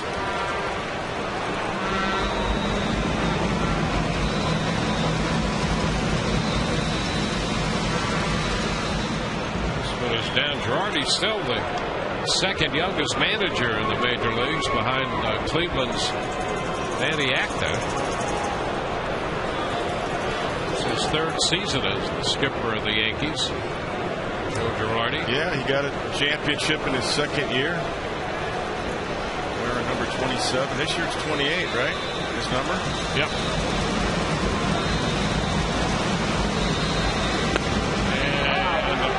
Just missed down. Wow, that's a good pitch. It's 2-2. See, Matt's unhappy with that call. Let's take a look at box tracks. It's off the outside corner. But wow, that's one of those ones. Normally, it's too close to take. You see, the better hitters are fouling that pitch off. Jeter, Teixeira, A-Rod, they're not taking that pitch. Swing and a miss. Cervelli out on strikes. Reaching for the fastball down there that time. Strikeout number 5. They went back to the same spot, very similar location, and Cervelli couldn't reach it.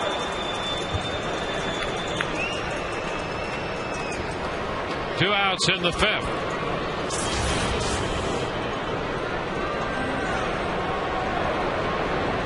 Now Brett Gardner.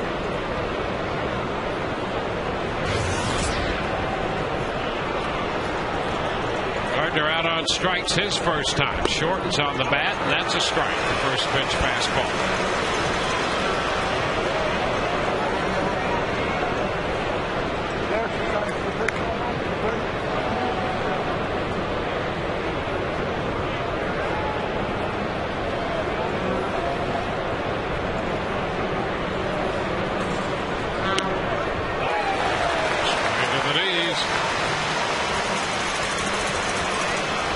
This has been an all fastball inning again. But he's working the rectangle. He's working both sides, up, down, in, out. There's a great lesson in that for a lot of pitchers with good fastballs. And you don't have to go to those secondary pitches if you can command the fastball in the various parts of the strike zone.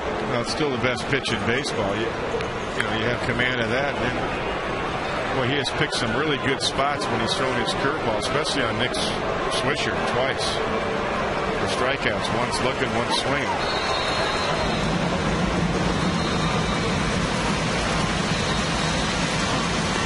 Strike three, call. The fastball got him.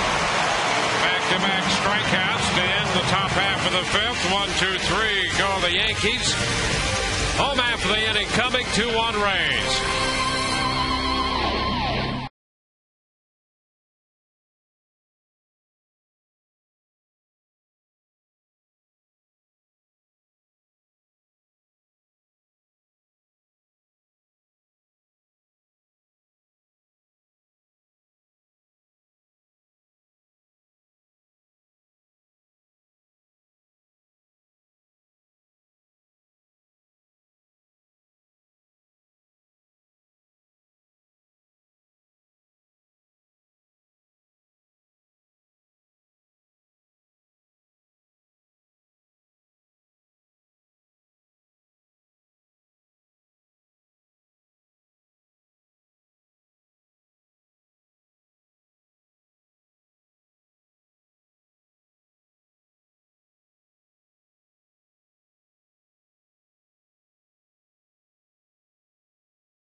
Hitter against Detroit has given the Rays 5 solid innings tonight of 2-hit, 1-run baseball, striking out 6. Rays scored in the first on Longoria's sacrifice fly. The Yankees got a run in the second on a fly ball by Granderson, and the Rays re-grabbed the lead on the RBI single by Carl Crawford in the third, scoring John Jaso. And as we go to the bottom of the fifth inning, before a full house at Tropicana Field tonight, the Rays will send B.J. Upton to the plate. Upton, Shopik, and Bartlett against Javier Vasquez. Upton fouls one off his foot. That's a strike. Vasquez is one pitcher against whom Upton has had great success. Coming in, he was 8 of 15 off him. Grounded to third his first time. Well, that's a pretty good cross reference right there. 15 at bats and 8 hits. He actually hit the ball hard to third base too. He hit a slider. To see BJ really get going here, he could be a big boost for the Rays. And he shoots it up the left field line. Fair. That's going to bounce up over that low wall and into the stands for a ground rule double. No, Upton continues to hit well against Vasquez. It's really amazing how no matter what your batting average is, certain pitchers you feel comfortable against and you see all their pitches.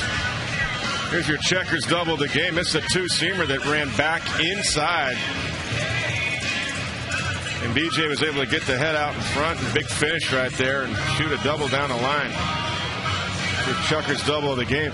That was a two-seamer that Vasquez tried to hit the outside corner. He just missed location in. Love that slow motion shot.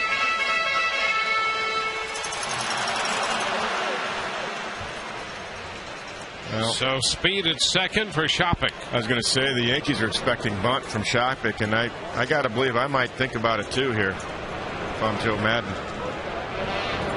Showing bunt, third base side, a good one. Vasquez makes the throw to first with Cano covering. Nicely done as the Rays bunt up and over to third base. 1-4 on a sacrifice put down by Shopik. Yeah, just execution baseball. Joe Madden playing the percentages because Kelly Shopik is hitting below 200 right now, and that's an excellent bunt. Good job. Makes the third baseman leave his position. Of course, Vasquez made the play. That's a nice job.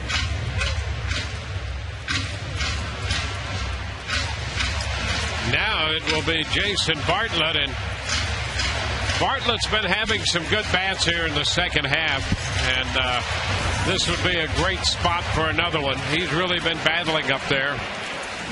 Fouled out his first time tonight. And he still has hit well this year with runners in scoring position. Infield in. And he fouls the first one up the right side out of play. Well, he got a pitch to hit, too, to get in the air. He got a hanging slider. Good aggressive swing right there. Second half after the All-Star break at 289. That's more like Jason Bartlett versus the first half numbers at 231. Yeah, and if he could be more like the Jason Bartlett offensively, that would be a big lift for the Rays offense the second half. Yeah, that shot he hit actually against Kerry Wood, who's on the other side now. That was a big hit against Cleveland right there at the end of the first half. Game-winning hit. And he shoots it into right field. Swisher in line to make the catch. The tag, and Upton's headed to the plate. He will score, and Bartlett does the job. Jason Bartlett gives the Rays the kind of quality at bat they're looking for, and they lead 3-1. You know, on that final Sunday, that's not unlike the ball he shot to right center for the game winner in the right center gap off Kerry Wood, and that's exactly what you want. You want him going the other way, getting it in the air for the sac fly. This is a nice piece of hitting right here.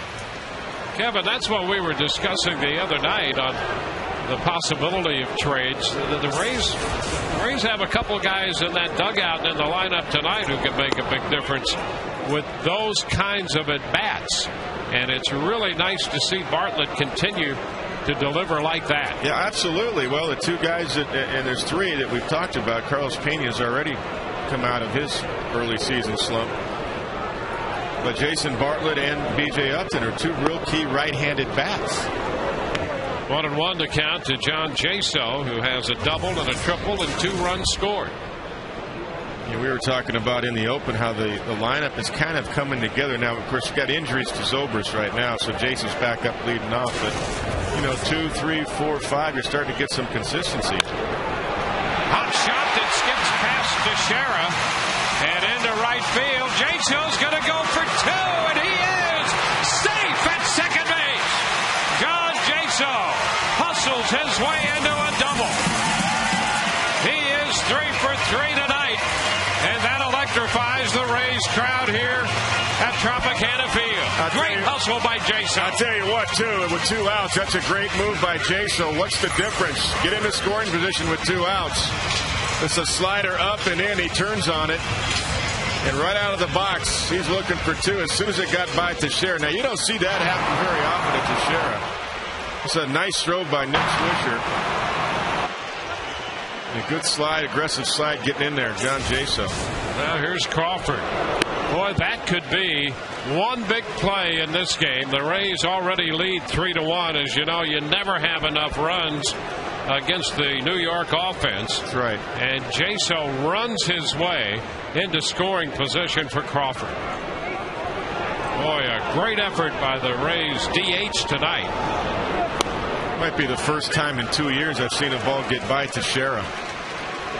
That was a rocket, but normally you see him pick it or knock it down, and laid that one. Almost took his lips off. 2-0 the count now to Carl. The breaking ball's in for a strike. Mark Teixeira, as he's going for it, sees the big hop, and yeah, there's an Olay right there. He's saving his body and his face right there with that big hop.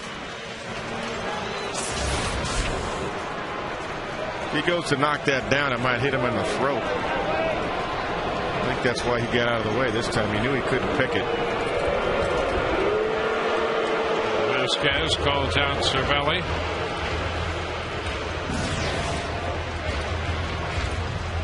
Rays with a run in the first, a run in the third, now a run in the fifth inning. And a man in scoring position with 2 outs here in the bottom of the fifth.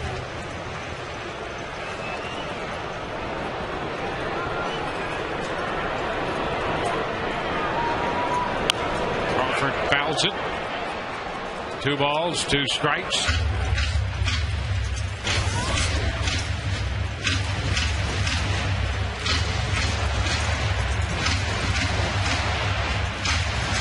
Rays have out hit New York 6-2 tonight. Chase Hill's already scored 2 runs and has hustled his way into scoring position for a potential third.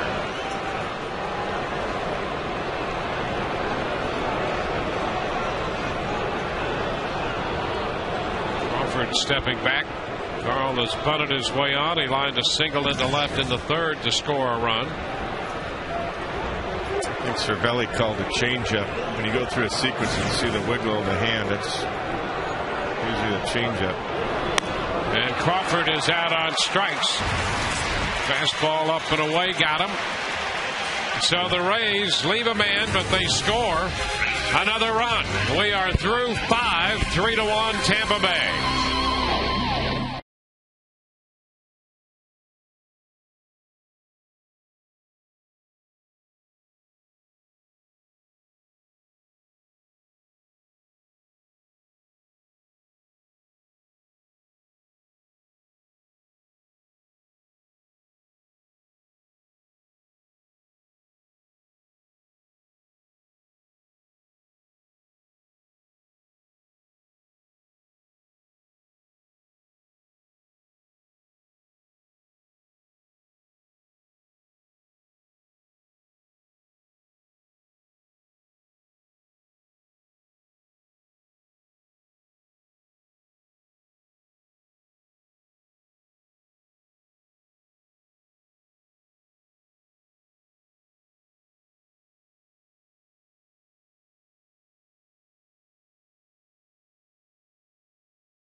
By Toyota, moving forward. And by Geico, 15 minutes could save you 15% on car insurance. Visit us at geico.com or call 1-800-947-AUTO. Big inning coming up here as we go to the 6th. The Rays lead 3-1. Matt Garza out there on the hill to face the top of the order. Derek Jeter, Lance Berkman, and Mark Teixeira.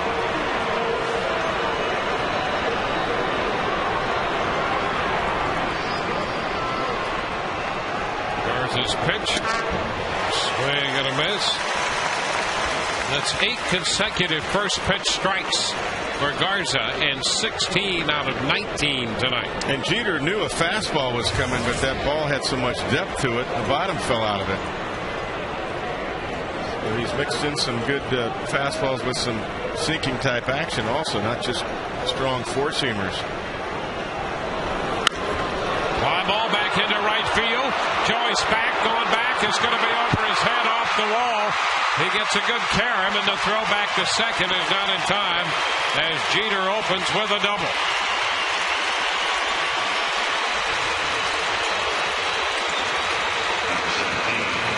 Now he got one up there. Let's take a look. Yeah, this ball's just up and out over the plate. Jeter's all over it. Does what he does best. Goes to right center with it. All three New York hits have been doubles tonight. Yeah. Cano's got a couple. Jeter with a rocket right there with a good backspin. Now it's Lance Berkman, the new addition to the New York lineup. He is the DH. Goes after the first pitch and pops it up. Foul ball. Longoria's there, and that's out number one. Oh, that's huge, Dwayne, right there. At first pitch, not getting the man over either. Especially with Teixeira and A-Rod coming up. One away. Just a reminder to look for the Miller Lite Taste Greatness moment coming up later in tonight's game. Jeter still at second.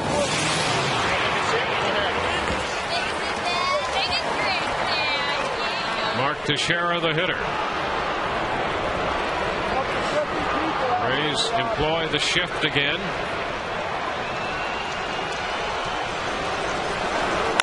And a long drive deep to right. And that one is gone. First pitch fastball, and Teixeira hits his 21st home run of the year. That ties the game.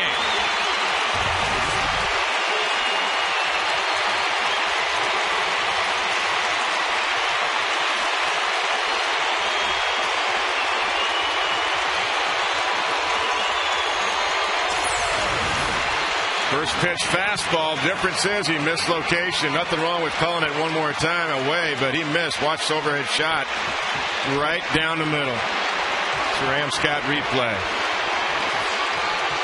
Long home run. So it's tied at 3. Now Alex Rodriguez steps in. And he fouls a fastball back, strike one. 21st homer for Teixeira, his 73rd and 74th runs batted in. And just like that, it's a tie game. You know, Matt hasn't thrown a breaking ball for about 6 or 7 hitters now. He's throwing all fastballs, and the Yankees know it, and they're just jumping on the first pitch no matter where it is, because they know it's going to be a straight. And there's a strike, another fastball to Rodriguez. Yeah, he got Swisher on a 1-2 curveball swinging to end the 4th. And that fastball has been prominent ever since. That was his last curveball of the game. So for 2 innings, he's shown nothing but fastballs. And the Yankees are trying to capitalize on it. There's a curve. 1 ball, 2 strikes. But again, you know, the fastball to Teixeira was right down the middle. If he hits his spot, it's probably a ground ball to the right side.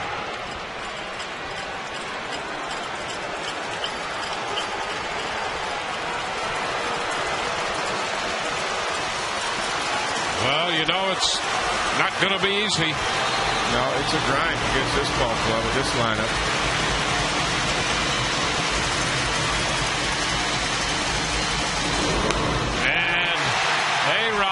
Missed the slider. He's out on strikes. Strikeout number 7 tonight. A-Rod is 0 for 2. Yeah, I'm glad they mixed it up because they've been pounding A-Rod up and in with 2 strikes, and now he throws a good slider with depth to it. And this is not even close. Alex just waves at it. Good pitch.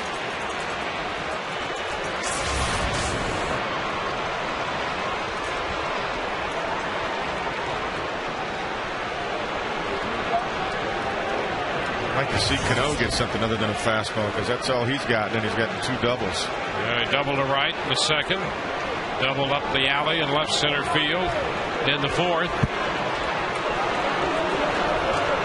and a breaking ball to start him. Missed. 1 ball, no strikes.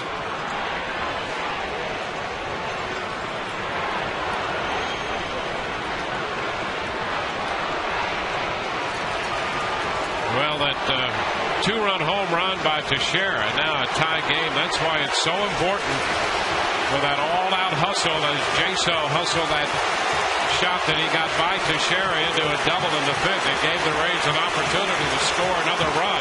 Yeah. They left that man there, but that's how you have to play all the time. Well, and the hustle triple, too. For sure, when the ball got by Gardner, getting the third with one out enabled Bartlett to not have to have a base hit. Just a sac fly gets the job done.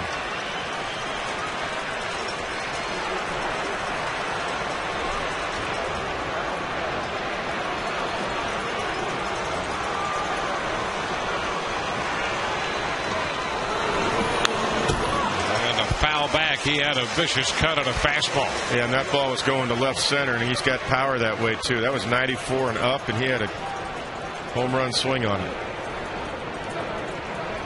Takes the count to 2 balls and a strike.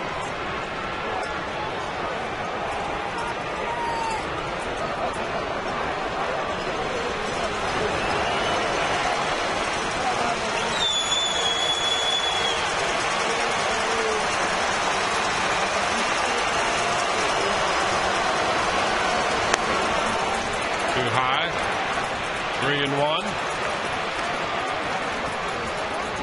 And Welke says he did not offer.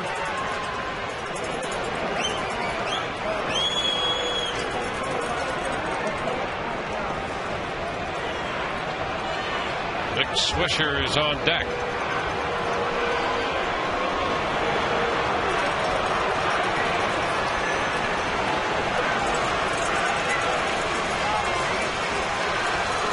To Cano. It's foul the other way, out of play. Full up now at 3-2.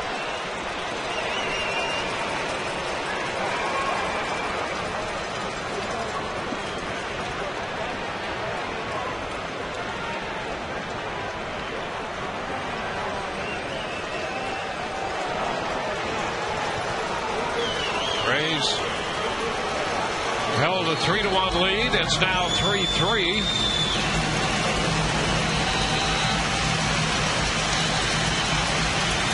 And a full count, 3-2 to Robinson Cano, who asked for and receives time from Scott Berry.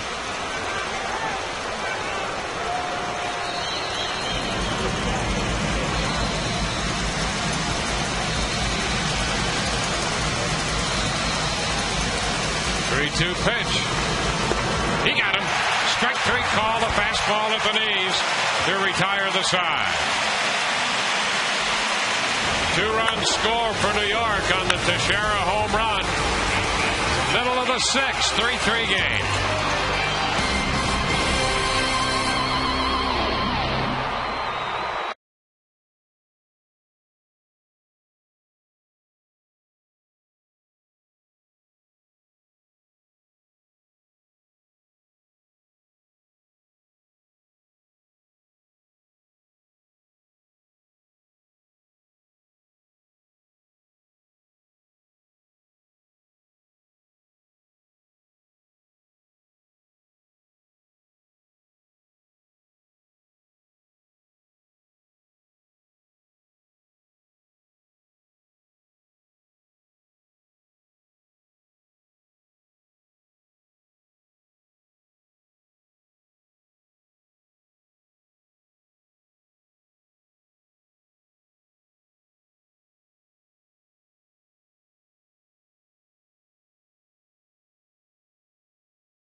Experience a Rays game from the all-inclusive Whitney Bank Club.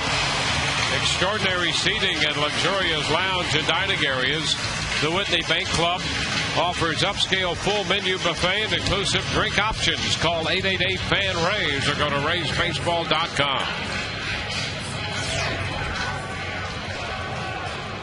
Longoria, Pena, and then Joyce due up against Javier Vasquez.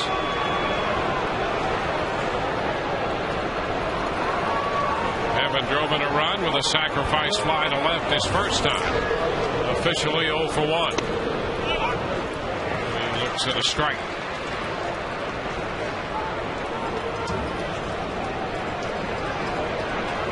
Vasquez coming off a 7-inning outing against Cleveland his last time. Tap foul. Oh, he has the jump on Longoria. 0-2. Closing in on 80 pitches. He made 102 pitches his last time out. Yeah, there was a start against Seattle a few starts back where he threw 117. That's his season's high. 1 ball, 2 strikes. He got a no decision in that game. His last 4 starts, he has 3 wins and a no decision.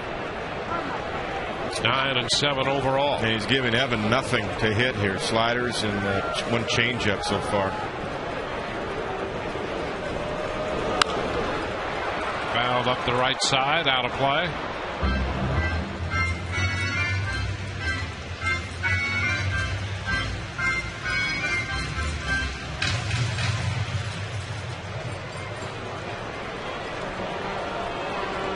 Pena on deck.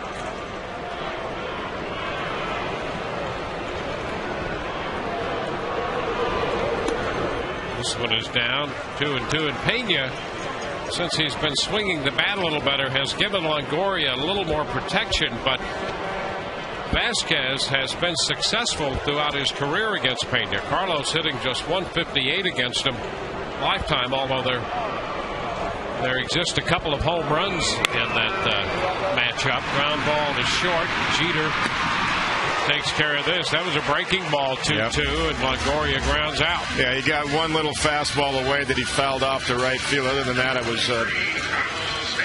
sliders and pitches off the outside corner, and he chased on that one. That was a ball.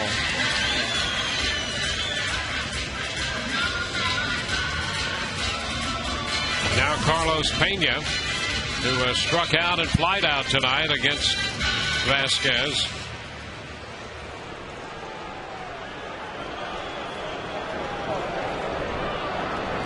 Carlos now 3 for 21 lifetime off him, but 2 of those hits home runs. Well, he and Teixeira tied in the American League last year, 39 home runs apiece, league leaders.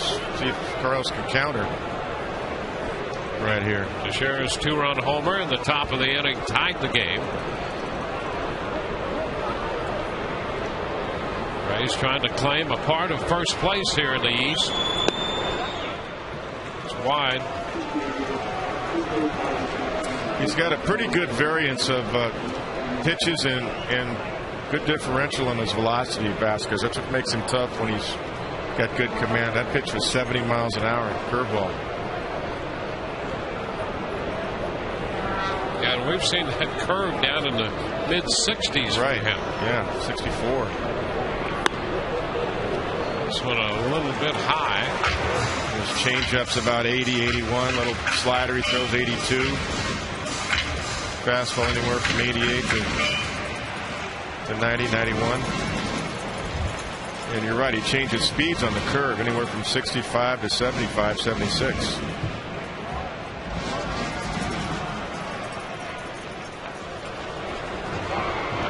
3-0. And a strike. And then he'll throw a little two-seamer right there. I mean, that was out of respect to Carlos, knowing that he's got the green light. Paints him up on the outside corner.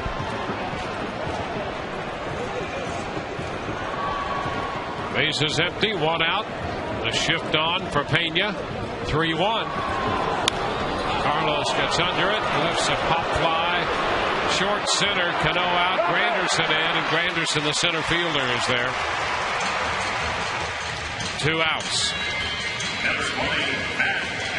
Wrap-up game of the series against New York tomorrow. We'll be with you at 1 o'clock. It's a 1:37 first pitch tomorrow. James Shields and CC Sabathia square off in the wrap-up game of the series. Then the Minnesota Twins come in to start a 4-game series Monday night. Twins are very tough. Long drive off the bat of Joyce. Way back and gone. How about Matt Joyce? Joyce puts one into orbit. And the Rays lead 4-3. The hometown kid has just about hit one to Sefner. I was going to say, where did that end up? That was a blast.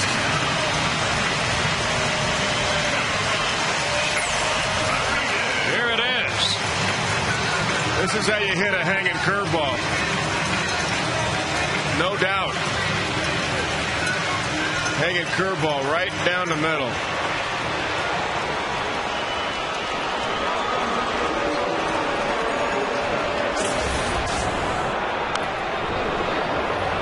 Rodriguez fouls the first pitch, a fastball back. That's a strike. I think it hit a ring up there again. Yeah. Came straight down. Yes, it did. I'll tell you, that was in Carlos Pena territory there.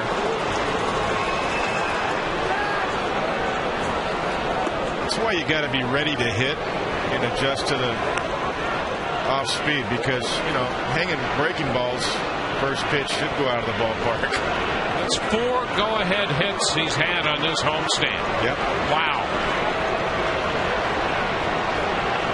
And by the way, aren't they all in the 6th inning? I think Brian and Todd were talking about the 6th inning, and it happened again tonight.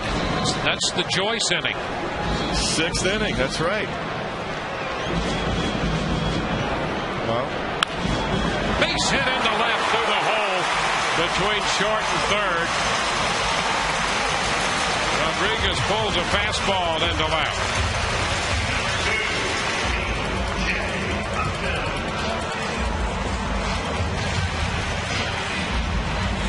That one apparently hit the C-ring, right? The one above it, Dwayne? Well, you know, that ball came down in the seats, I think. It did. And it would be difficult to hit the C-ring and have it could deflect into the seats. We'll have to take another look just to make sure. But it was going to be way out of here if it didn't hit one of those. It might have been further than Carlos's. I'll tell you. Let's take another look here. Yeah. A hanging breaking ball. No doubter. There it is. It hit the C-ring. And I'll tell you, it still had forward progress even after it hit the C-ring and wound up in the stands. That's amazing. Which is unusual. Yeah. That was a tremendous blast. Now here's Upton. Pitch inside. 1 ball, no strikes. This has been an unusual week. Matt Joyce has been phenomenal in the 6th inning. And Miguel Cabrera, 3 games in a row, came up in the 7th inning, and Joe Madden walked him with 2 on and first and second, by the way, and 2 out. Yeah. To face Brennan Voss. Chamberlain busy in the bullpen for New York. The Rays have re-grabbed the lead. And it's all worked out so far. 1-0 on Upton. And another move over to first. Sean Rodriguez back in. Well, Joyce hit a 2-2 fastball out in the 6th inning last night. A 3-run homer that gave the Rays a 3-2, an eventual 3-2 victory, a 3-2 lead at the time, and they won by that score. And tonight, he hit the curveball out on the first pitch to give him a 4-3 lead. It's a strike to Upton, and the count is 1-1.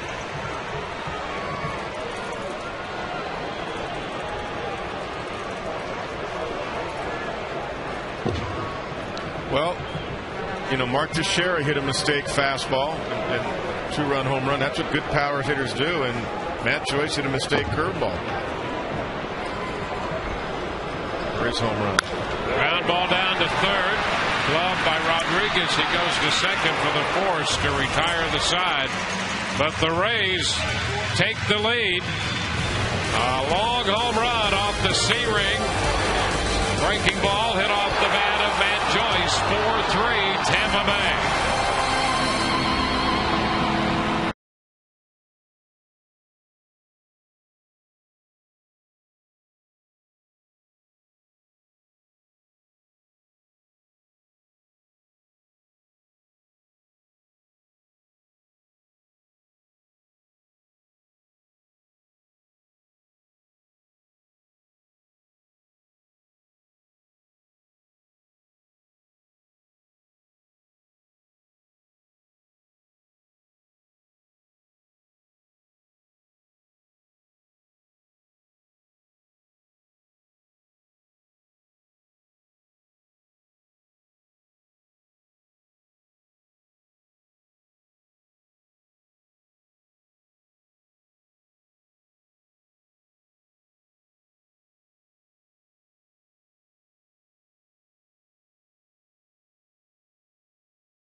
Day when Matt Garza threw the first no-hitter in Rays history, and to commemorate that, you can collect a piece of history with this Matt Garza no-hitter poster. The commemorative poster presented by the St. Petersburg Times will be giving out on Tuesday night.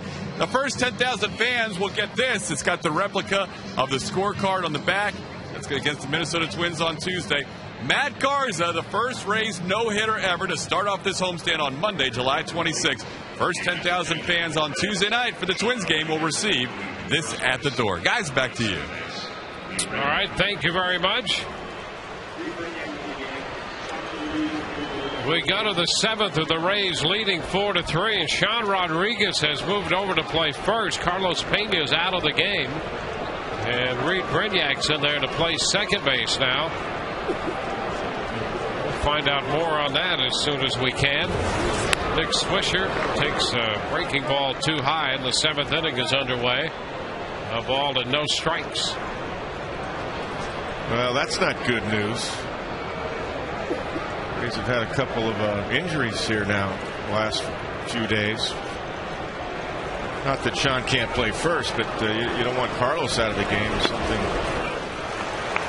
Todd will find out what's going on with Carlos Pena now.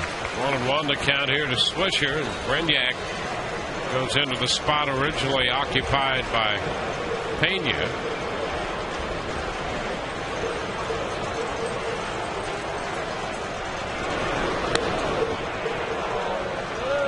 Two and one. 4-8-0 for the Rays. 3-4-0 for New York.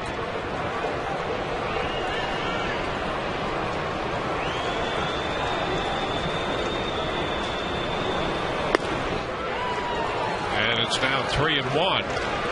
That's 100 pitches for Garza. Good percentage for strikes. 67% is above average. That's good. And he'd gone 19 out of 23 for first pitch strikes, and a stretch of 11 in a row. Full count for that foul ball. He's starting to count outs now. Final 9 outs. This is a big one right here. the Rays come back and get the 1-run lead.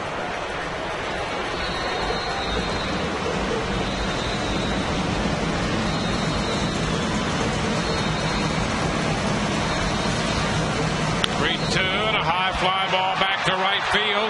Joyce will have to go back to the wall, and this one is gone. Swisher hits a 3-2 pitch out of here. His 20th home run of the season. And the game is again tied, this time at 4. Well, that's not unlike the hanging curveball that Vasquez threw to Joyce. This is a hanger. Now, he struck him out twice tonight on curveballs. He goes to the well one more time. But look at the difference. This thing is above. It's chest high. And Matt Garza knows it. Look at this. Big uppercut through the ball. And I think Swisher knows it immediately, too. Too much carry on it. The hanger like that. Curtis Granderson puts it on the ground to second. Brignac's got it. And the throw to Rodriguez in time. So 1 out in the 7th inning, and we have a tie game.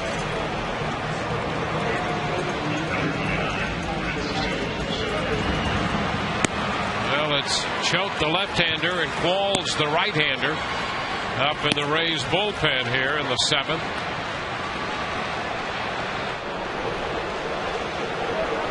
Francisco Cervelli 0 for 2. Fly ball to center and is struck out.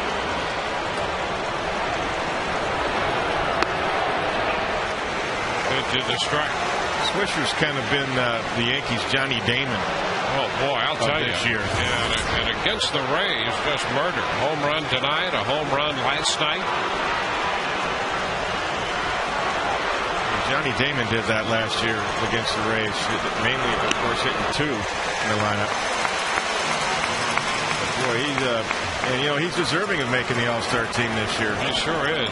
Won that final vote because he's been huge. It's 20 home runs for him. Hitting around 298, 299 all season long. Well, since he went to the Yankees last year, nobody has hit more home runs off the Rays than Swisher. He's hit 12 home runs. There's a strike ball. Cervelli out of there, and he puts up a squawk with Scott Berry. Cervelli 0 for 3 in the 2nd out. Let's take a look at that pitch. It was a slider from Matt right here. That's a good pitch. Too close to take. Definitely crossed the plate, and height was just fine.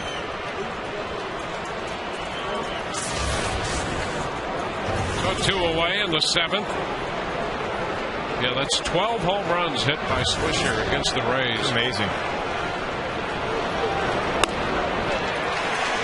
Now a strike. Well, the 2 home runs he's given up tonight, Matt Garza, were just mistakes. Ball's up. Fastball was up to Teixeira. Curveball you saw a moment ago was way up. Pitch wide. And you got to believe Swisher was more than halfway thinking about the curve because he struck out twice on it tonight. Got him looking on a curve in the 2nd and swinging on a curve in the 4th. And he hit a curveball out in the 7th.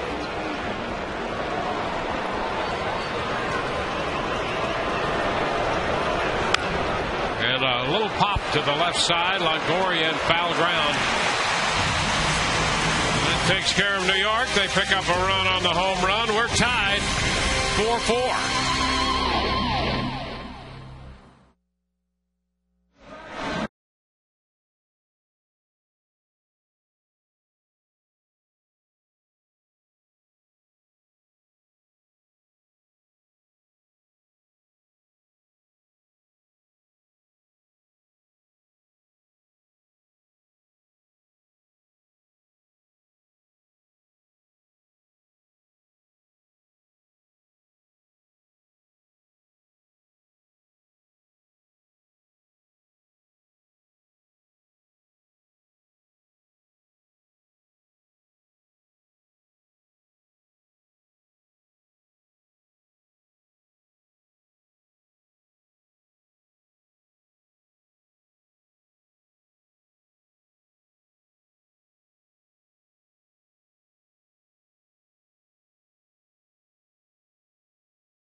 needed and up to 6 months, same as cash.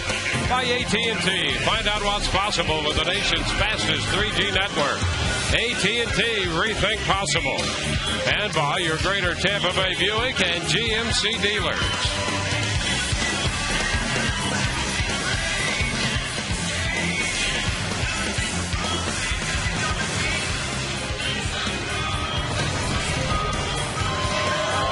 Well, at the old ballpark tonight. 7th inning stretch. We go to the home half of the inning. Tied 4-4.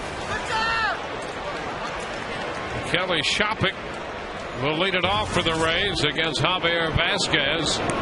Action now in both bullpens. We begin the bottom of the 7th. Shopik, Bartlett, and Jaso due up for the Rays. The pitch drops too low to Shopik. 1 ball, no strikes.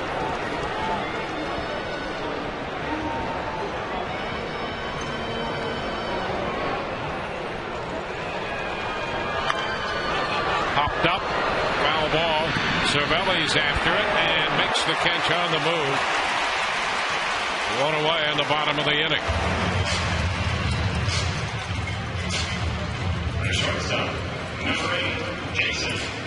Boone Logan, the left-hander, is busy down there in the left field bullpen for New York. The Rays have Joaquin Benoit busy in their bullpen. You know, I got to believe the Rays, I don't know what is wrong with Carlos, but with Ben out, I mean, it's tough to play short against the Yankees tomorrow. Bartlett taking a pitch down, 1-0. Trying to get word on Carlos Pena's situation. Never ends for Andrew Friedman. Get busy because, I mean, you really have to think about that. The curveball that breaks way wide. 2-0.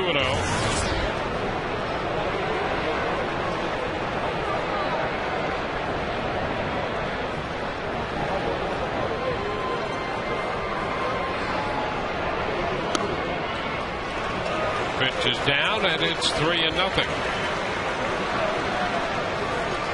Vasquez didn't like that call, but yeah, he's not too happy. No butts as far as Vasquez is concerned.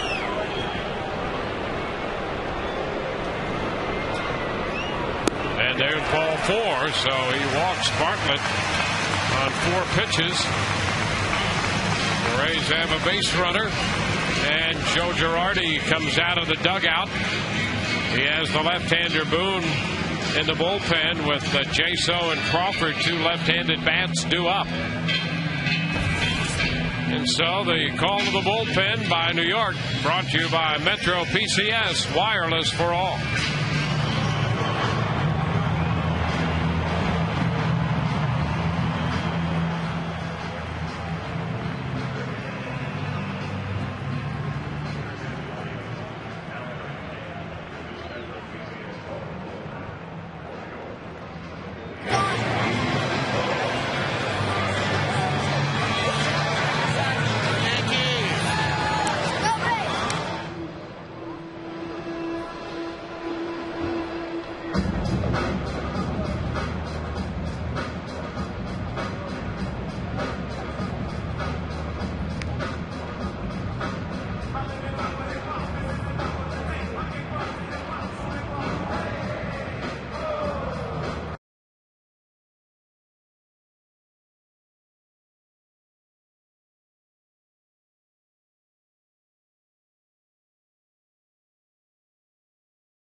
For Limited time. Take advantage of the Autoway. Buy 3, get 1 free tire special at all Autoway dealerships. Go to AutowayServiceCenters.com for locations and to schedule your appointment.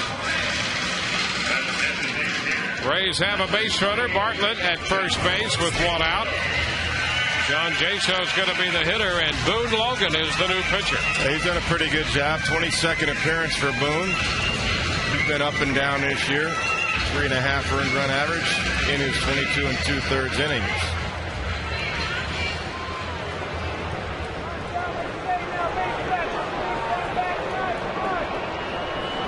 Jaso 3 for 3 tonight. Now he hits against Logan. Bartlett draws the throw. 4-4. We're in the bottom of the 7th.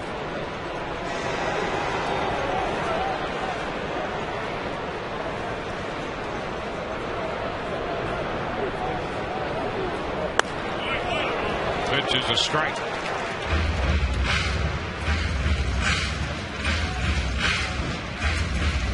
6 1/3 for Vasquez. He leaves with a man on. Gave up 8 hits, so far 4 runs. He struck out 3 and walked 1.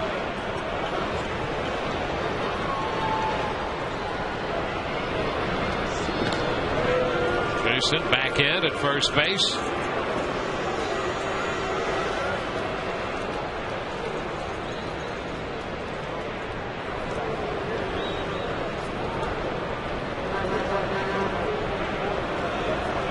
About hit New York 8-5 in this tie game.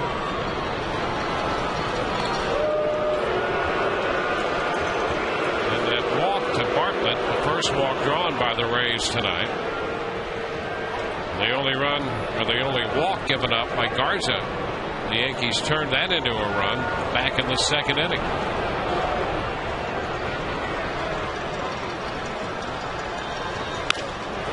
A little popper into shallow center field. Granderson, though, has time to run under it and make the catch.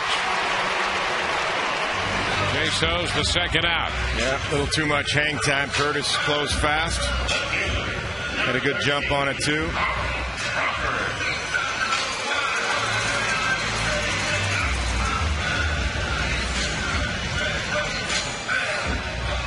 Here's Carl Crawford.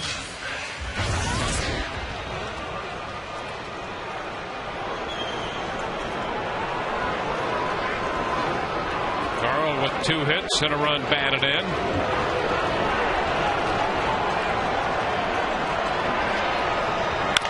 he hits it on the ground to second. Cano has it. And the throw to first is in time. No runs, a walk, and a man left. We go to the 8th, tied 4-4.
head to the 8th inning. Time to remind you about our Autoway text poll question of the evening. We'll have the results for you in our Rays Live postgame show. What do you think about the Rays' movement at the trade deadline? TB1, didn't need to make a move. TB2, you like the addition of the bullpen arm, Chad Qualls. TB3, needed to make a bigger move. TB4, you can still add a piece during the month of August. Text your vote to 789-789, standard message and data rate supply. Guys? Well, we go to the 8th, and Joaquin Benoit, the new pitcher for the Rays. Derek Jeter leads it off, and the pitch to him is a bit inside. Benoit in for the 39th time. And you got to love the strikeout to walk ratio. 51 strikeouts, 6 walks, 118 batting average against. ERA .74.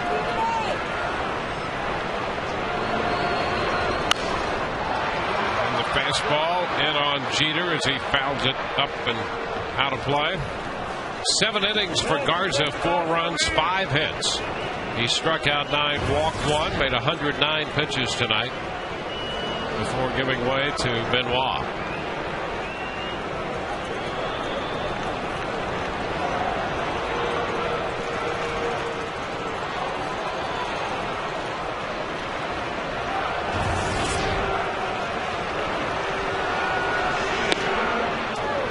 All of the hits for New York tonight have been for extra bases. Cano has 2 doubles. Jeter has a double. Teixeira and Swisher each a home run.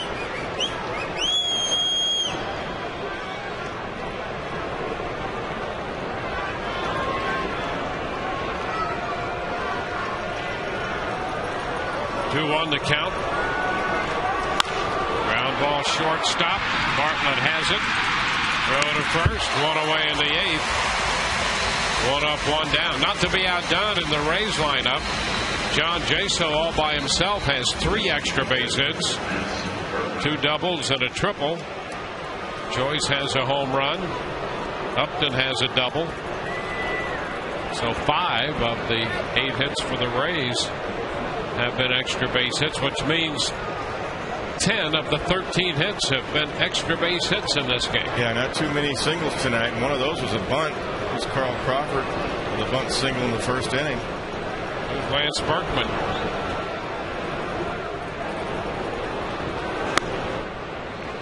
Fastball is high. 1-0. You can't hide Swisher, can you? No. Yeah, I mean, we thought, boy, this is good. He's going to hit down in the lineup. He's not going to hit second. Yeah, he's hitting 6 today. Well, good. He still hits a home run. 1-0 the count. There's a strike to Berkman.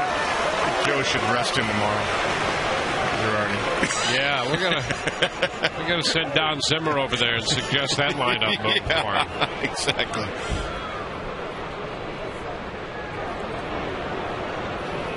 One the count here to Berkman.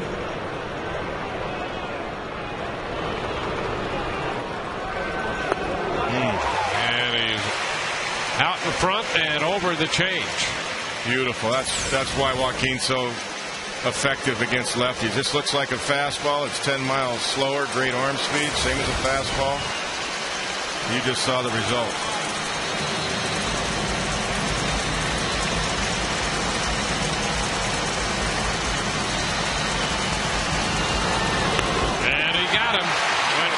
With that same pitch and strikes out Berkman. That's 10 strikeouts for Rays pitching tonight.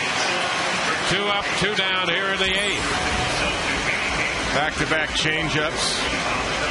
Second one better than the one before it. And Lance Berkman could not hold up. What a great pitch, great depth, great fading action away from the lefty.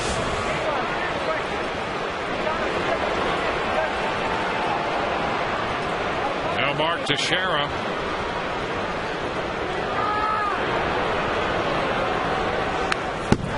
Fouls a fastball back, strike 1. Tell you what, he's gotten fastballs first pitch and he's hacking. He's ready to swing the bat.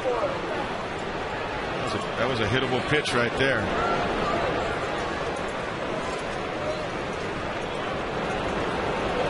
Alex Rodriguez on deck.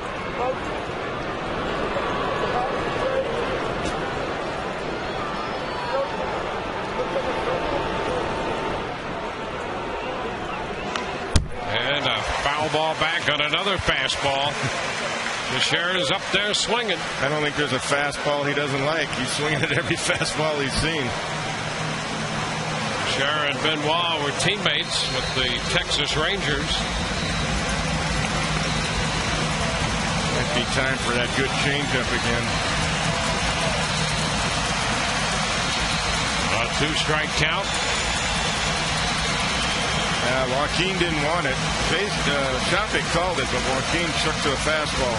Up. Be careful. And he misses with it.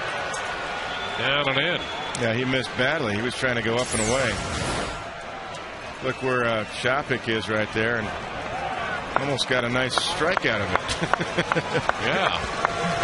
That would be a good miss. Very good miss. About a 17-inch miss on the black. A 1-2. And a pop-up foul. And that's going to carry out a play. Boy, I'll tell you, Shopik and Longoria hustling after that ball. Shopik from the catcher's spot all the way up in front of the railing down that third base side by the New York dugout. He really got after that. He did. He's very much engaged defensively in what he's doing. Saw him break out of the box on a little tapper that was fouled in front of home plate earlier. Just immediately opened up his fair to make a play. Of course, every out so important with this lineup. 1-2 the count.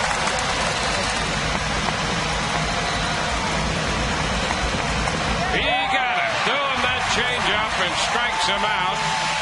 1-2-3 go the New York Yankees. We go into the bottom of the 8th, tied 4-4.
Game is tied 4-4.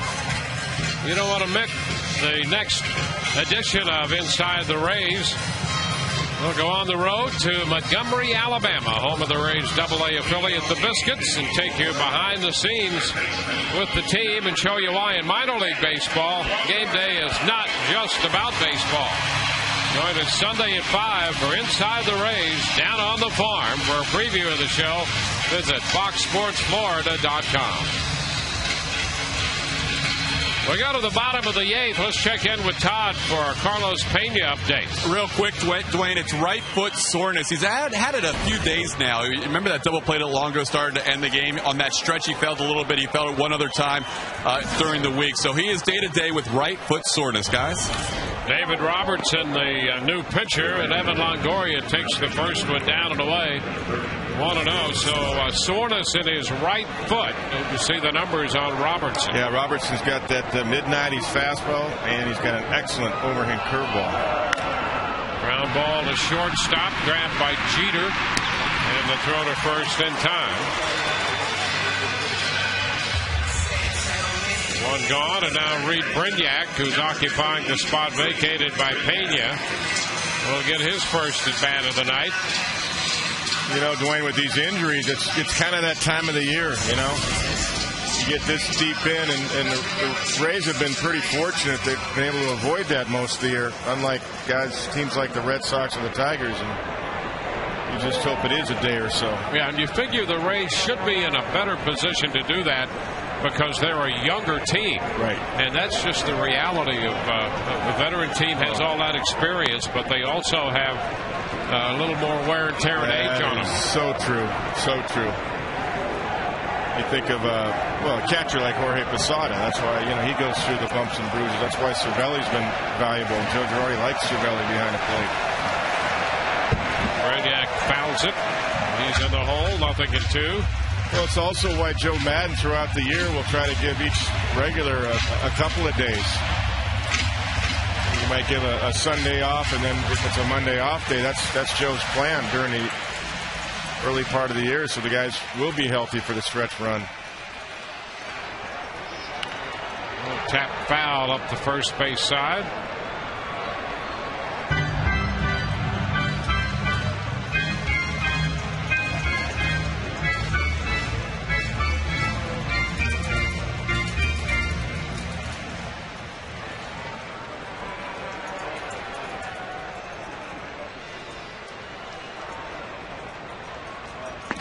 Swing and a miss.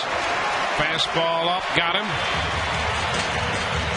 2 gone. That's the book on Reed. Go up with the fastball. If you've got a mid-90s fastball with 2 strikes, watch Cervelli. Sets up way high. I mean, he's standing up. And Reed takes a big uppercut swing. Can't catch up.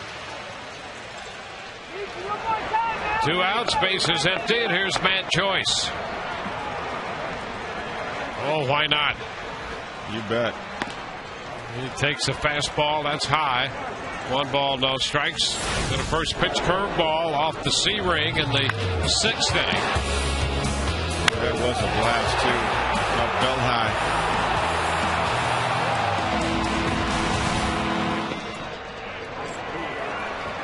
Two and 0. They're not going to give Matt much to hit here with 2 outs and Sean Rodriguez on deck. How far out Cervelli is. And there's a strike. Well, you know, he's set up outside, and the pitch came back over the plate on the inside. And that's probably for Cervelli calling that. That's a little too close for comfort there. That was down the middle. That was a hittable pitch. That's not where he wanted it. Fastball foul the other way, 2-2. You got a peek at Rafael Soriano there a second ago. He's in the bullpen. Well, what Joe Madden's thinking, of course, if Joyce homers, of course, it's a safe situation. If he doesn't, it's still your best chance to put a 0 up in the top of the 9th to try to get your offense there and try to win it in the bottom of the 9th. And another foul. Holds the count at 2-2. You can afford to do that when you're at home.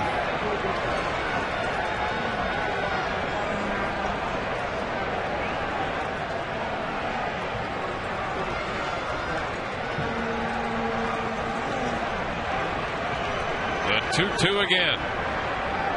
And Joyce is out on strikes this time. Tossed down to first. The Rays are up and down 1-2-3. On to the 9th. 4-4 ball game.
Gulf Coast Honda. Visit GulfCoastHondaDealers.com to find great deals on fuel-efficient Hondas.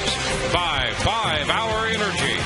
Hour of energy now, no 2:30 feeling later. Visit 5hourenergy.com. By BB&T, best bank in town since 1872. And by AutoWay. If you need a car, truck, or van, who are you going to call? AutoWay. Call 1-800-SHOP-AutoWay. On to the ninth, the Rays and New York tied. It's a 4-4 ball game, and Alex Rodriguez will open the ninth inning with the Rays bringing on Rafael Soriano. Rafael trying to put a 0 up there to keep the game right here for Joe Madden and the Rays. 41 games, got his 29th save last night. First pitch to Rodriguez, and it's high. 1 ball, no strikes. Rodriguez walked back in the second inning and scored the first New York run. Since then, he's hit a fly ball to right field and struck out swinging. And he pops it up. It's foul, back and out of play. 1 ball and 1 strike. Trying to go away right here. It's up and away. Had a little run on it, too. Soriano in the game last night to post the save in the 3-2 Rays win. 1-1 with Rodriguez. And a high pop-up. Shallow left. Bartlett out from shortstop.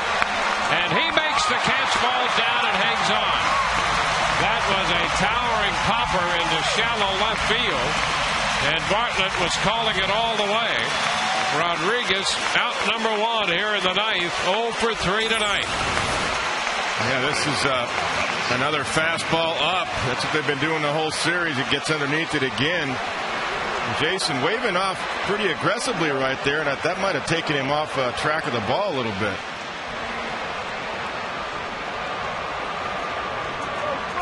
He has to backpedal and make a great catch, as it turned out. Now it's Robinson Cano.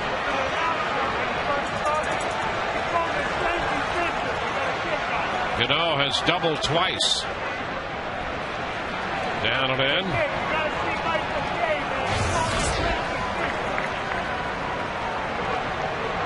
Well, last night Soriano had to get Rodriguez, Cano, and Posada.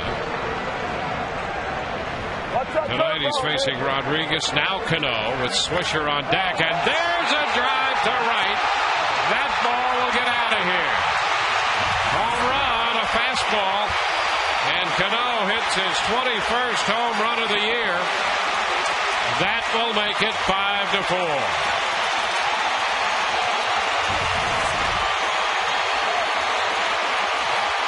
Cano's 3rd extra base hit of the night.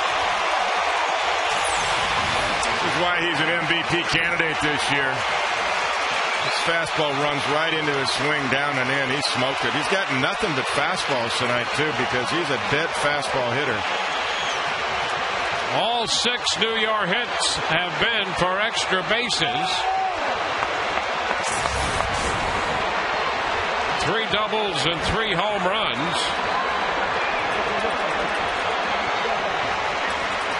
And now Nick Swisher, who homered in the 7th inning to tie the game. The pitch is a strike. See, Soriano's velocity is a little bit down tonight, too. It's only at about 90, 91.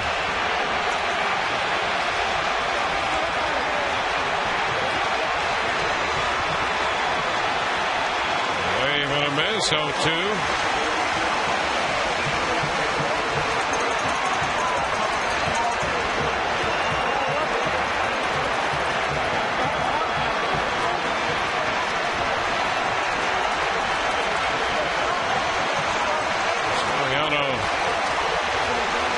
For the 4th time in the last 5 games. And the pitch is wide. It's 1 ball, 2 strikes.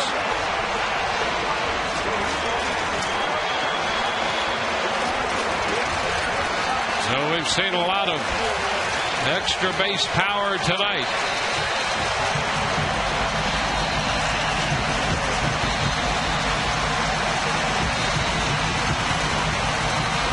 Cutting a miss, and Swisher's out on strikes. Got him with a fastball.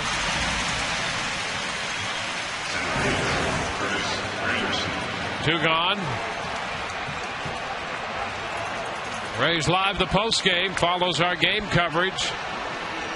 Still a lot of baseball here as we play in the top of the ninth in this one-run game. Mariano Rivera in the bullpen for New York.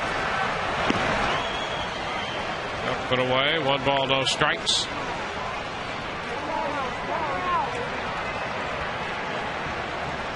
Anderson drove in a run with a sacrifice fly in the second. And there's a shot into right field. Joyce is there to make the catch to retire the side, but New York gets a run on the home run by Cano. We go to the bottom of the inning. Rodriguez, Upton, and Shofik due for the Rays.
Five to 4, New York leading as the Rays come into hit in the bottom of the ninth inning.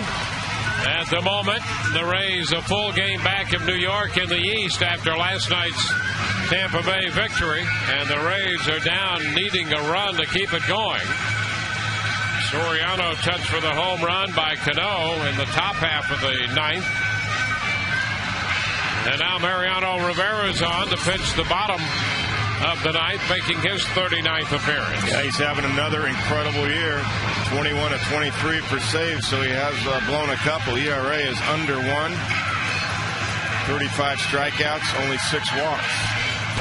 Typical Mariano year.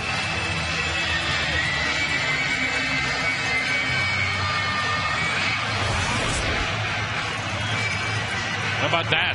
54, 55 in save opportunities for his career versus the Rays. It's pretty incredible. I remember that game he blew. I believe that was the Carl Crawford, Evan Longoria back-to-back home runs. That's right. Well, there's Sean Rodriguez. And he goes after the first pitch. Missing the cutter, strike one. Three right-handed hitters due up against him here in the ninth inning.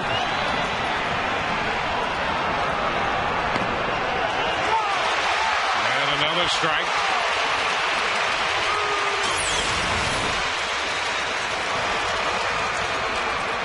Ball just a little bit off the outside corner, but it's Mariano.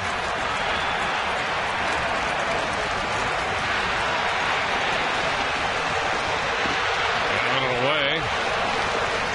A ball and 2 strikes.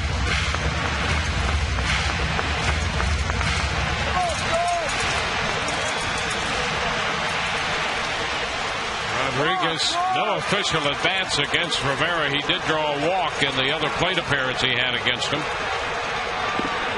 And lays off this pitch, cutting down and away. Cervelli trying to entice the home plate umpire, Scott Berry. That ball wasn't even close. Mariano doesn't need any help.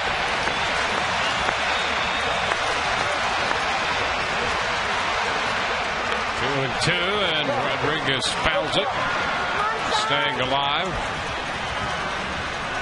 Upton, who's due next, is 3 out of 10 against Rivera with 7 strikeouts.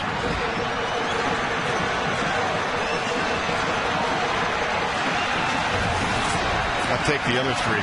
Yeah. And a swing and a miss. Rodriguez strikes out. One away in the 9th. This is actually a ball that's pretty much right down the middle. Sean just gets underneath it. Pretty hittable pitch with 2 strikes.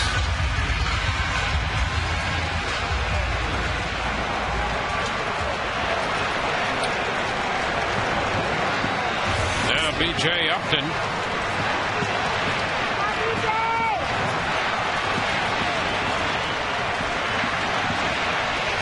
Upton doubled and scored in the 5th tonight, and he takes the pitch for a strike.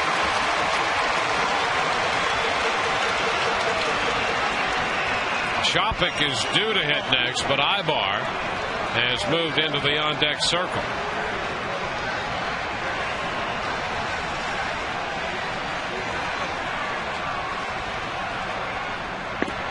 It's inside. It's 1-1. The Rays down to their last 2 outs, trailing by a run.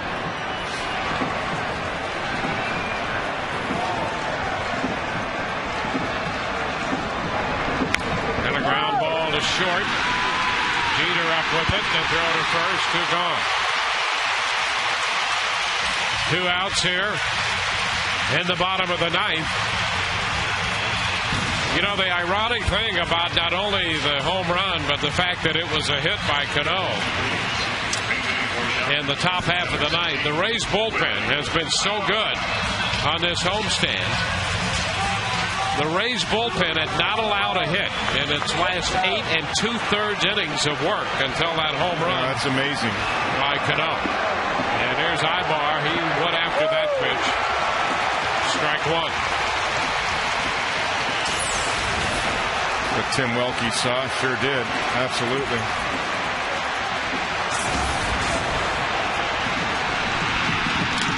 And a broken bat looper into shallow right field. That's a base hit. Ibar comes off the bench to deliver a base hit. And the Rays are still alive. The bat exploded, a broken bat, but a base hit nevertheless. Yeah, it looked like Cano was going to run that one down. Look at that cutter, the movement on that. Just saws him off. Looked like Cano was going to make a great play to end the game, like Carlos Pena did for the Rays last night, but couldn't quite get to it. Now here's Jason Bartlett, and he's 2 for 5 off Rivera lifetime.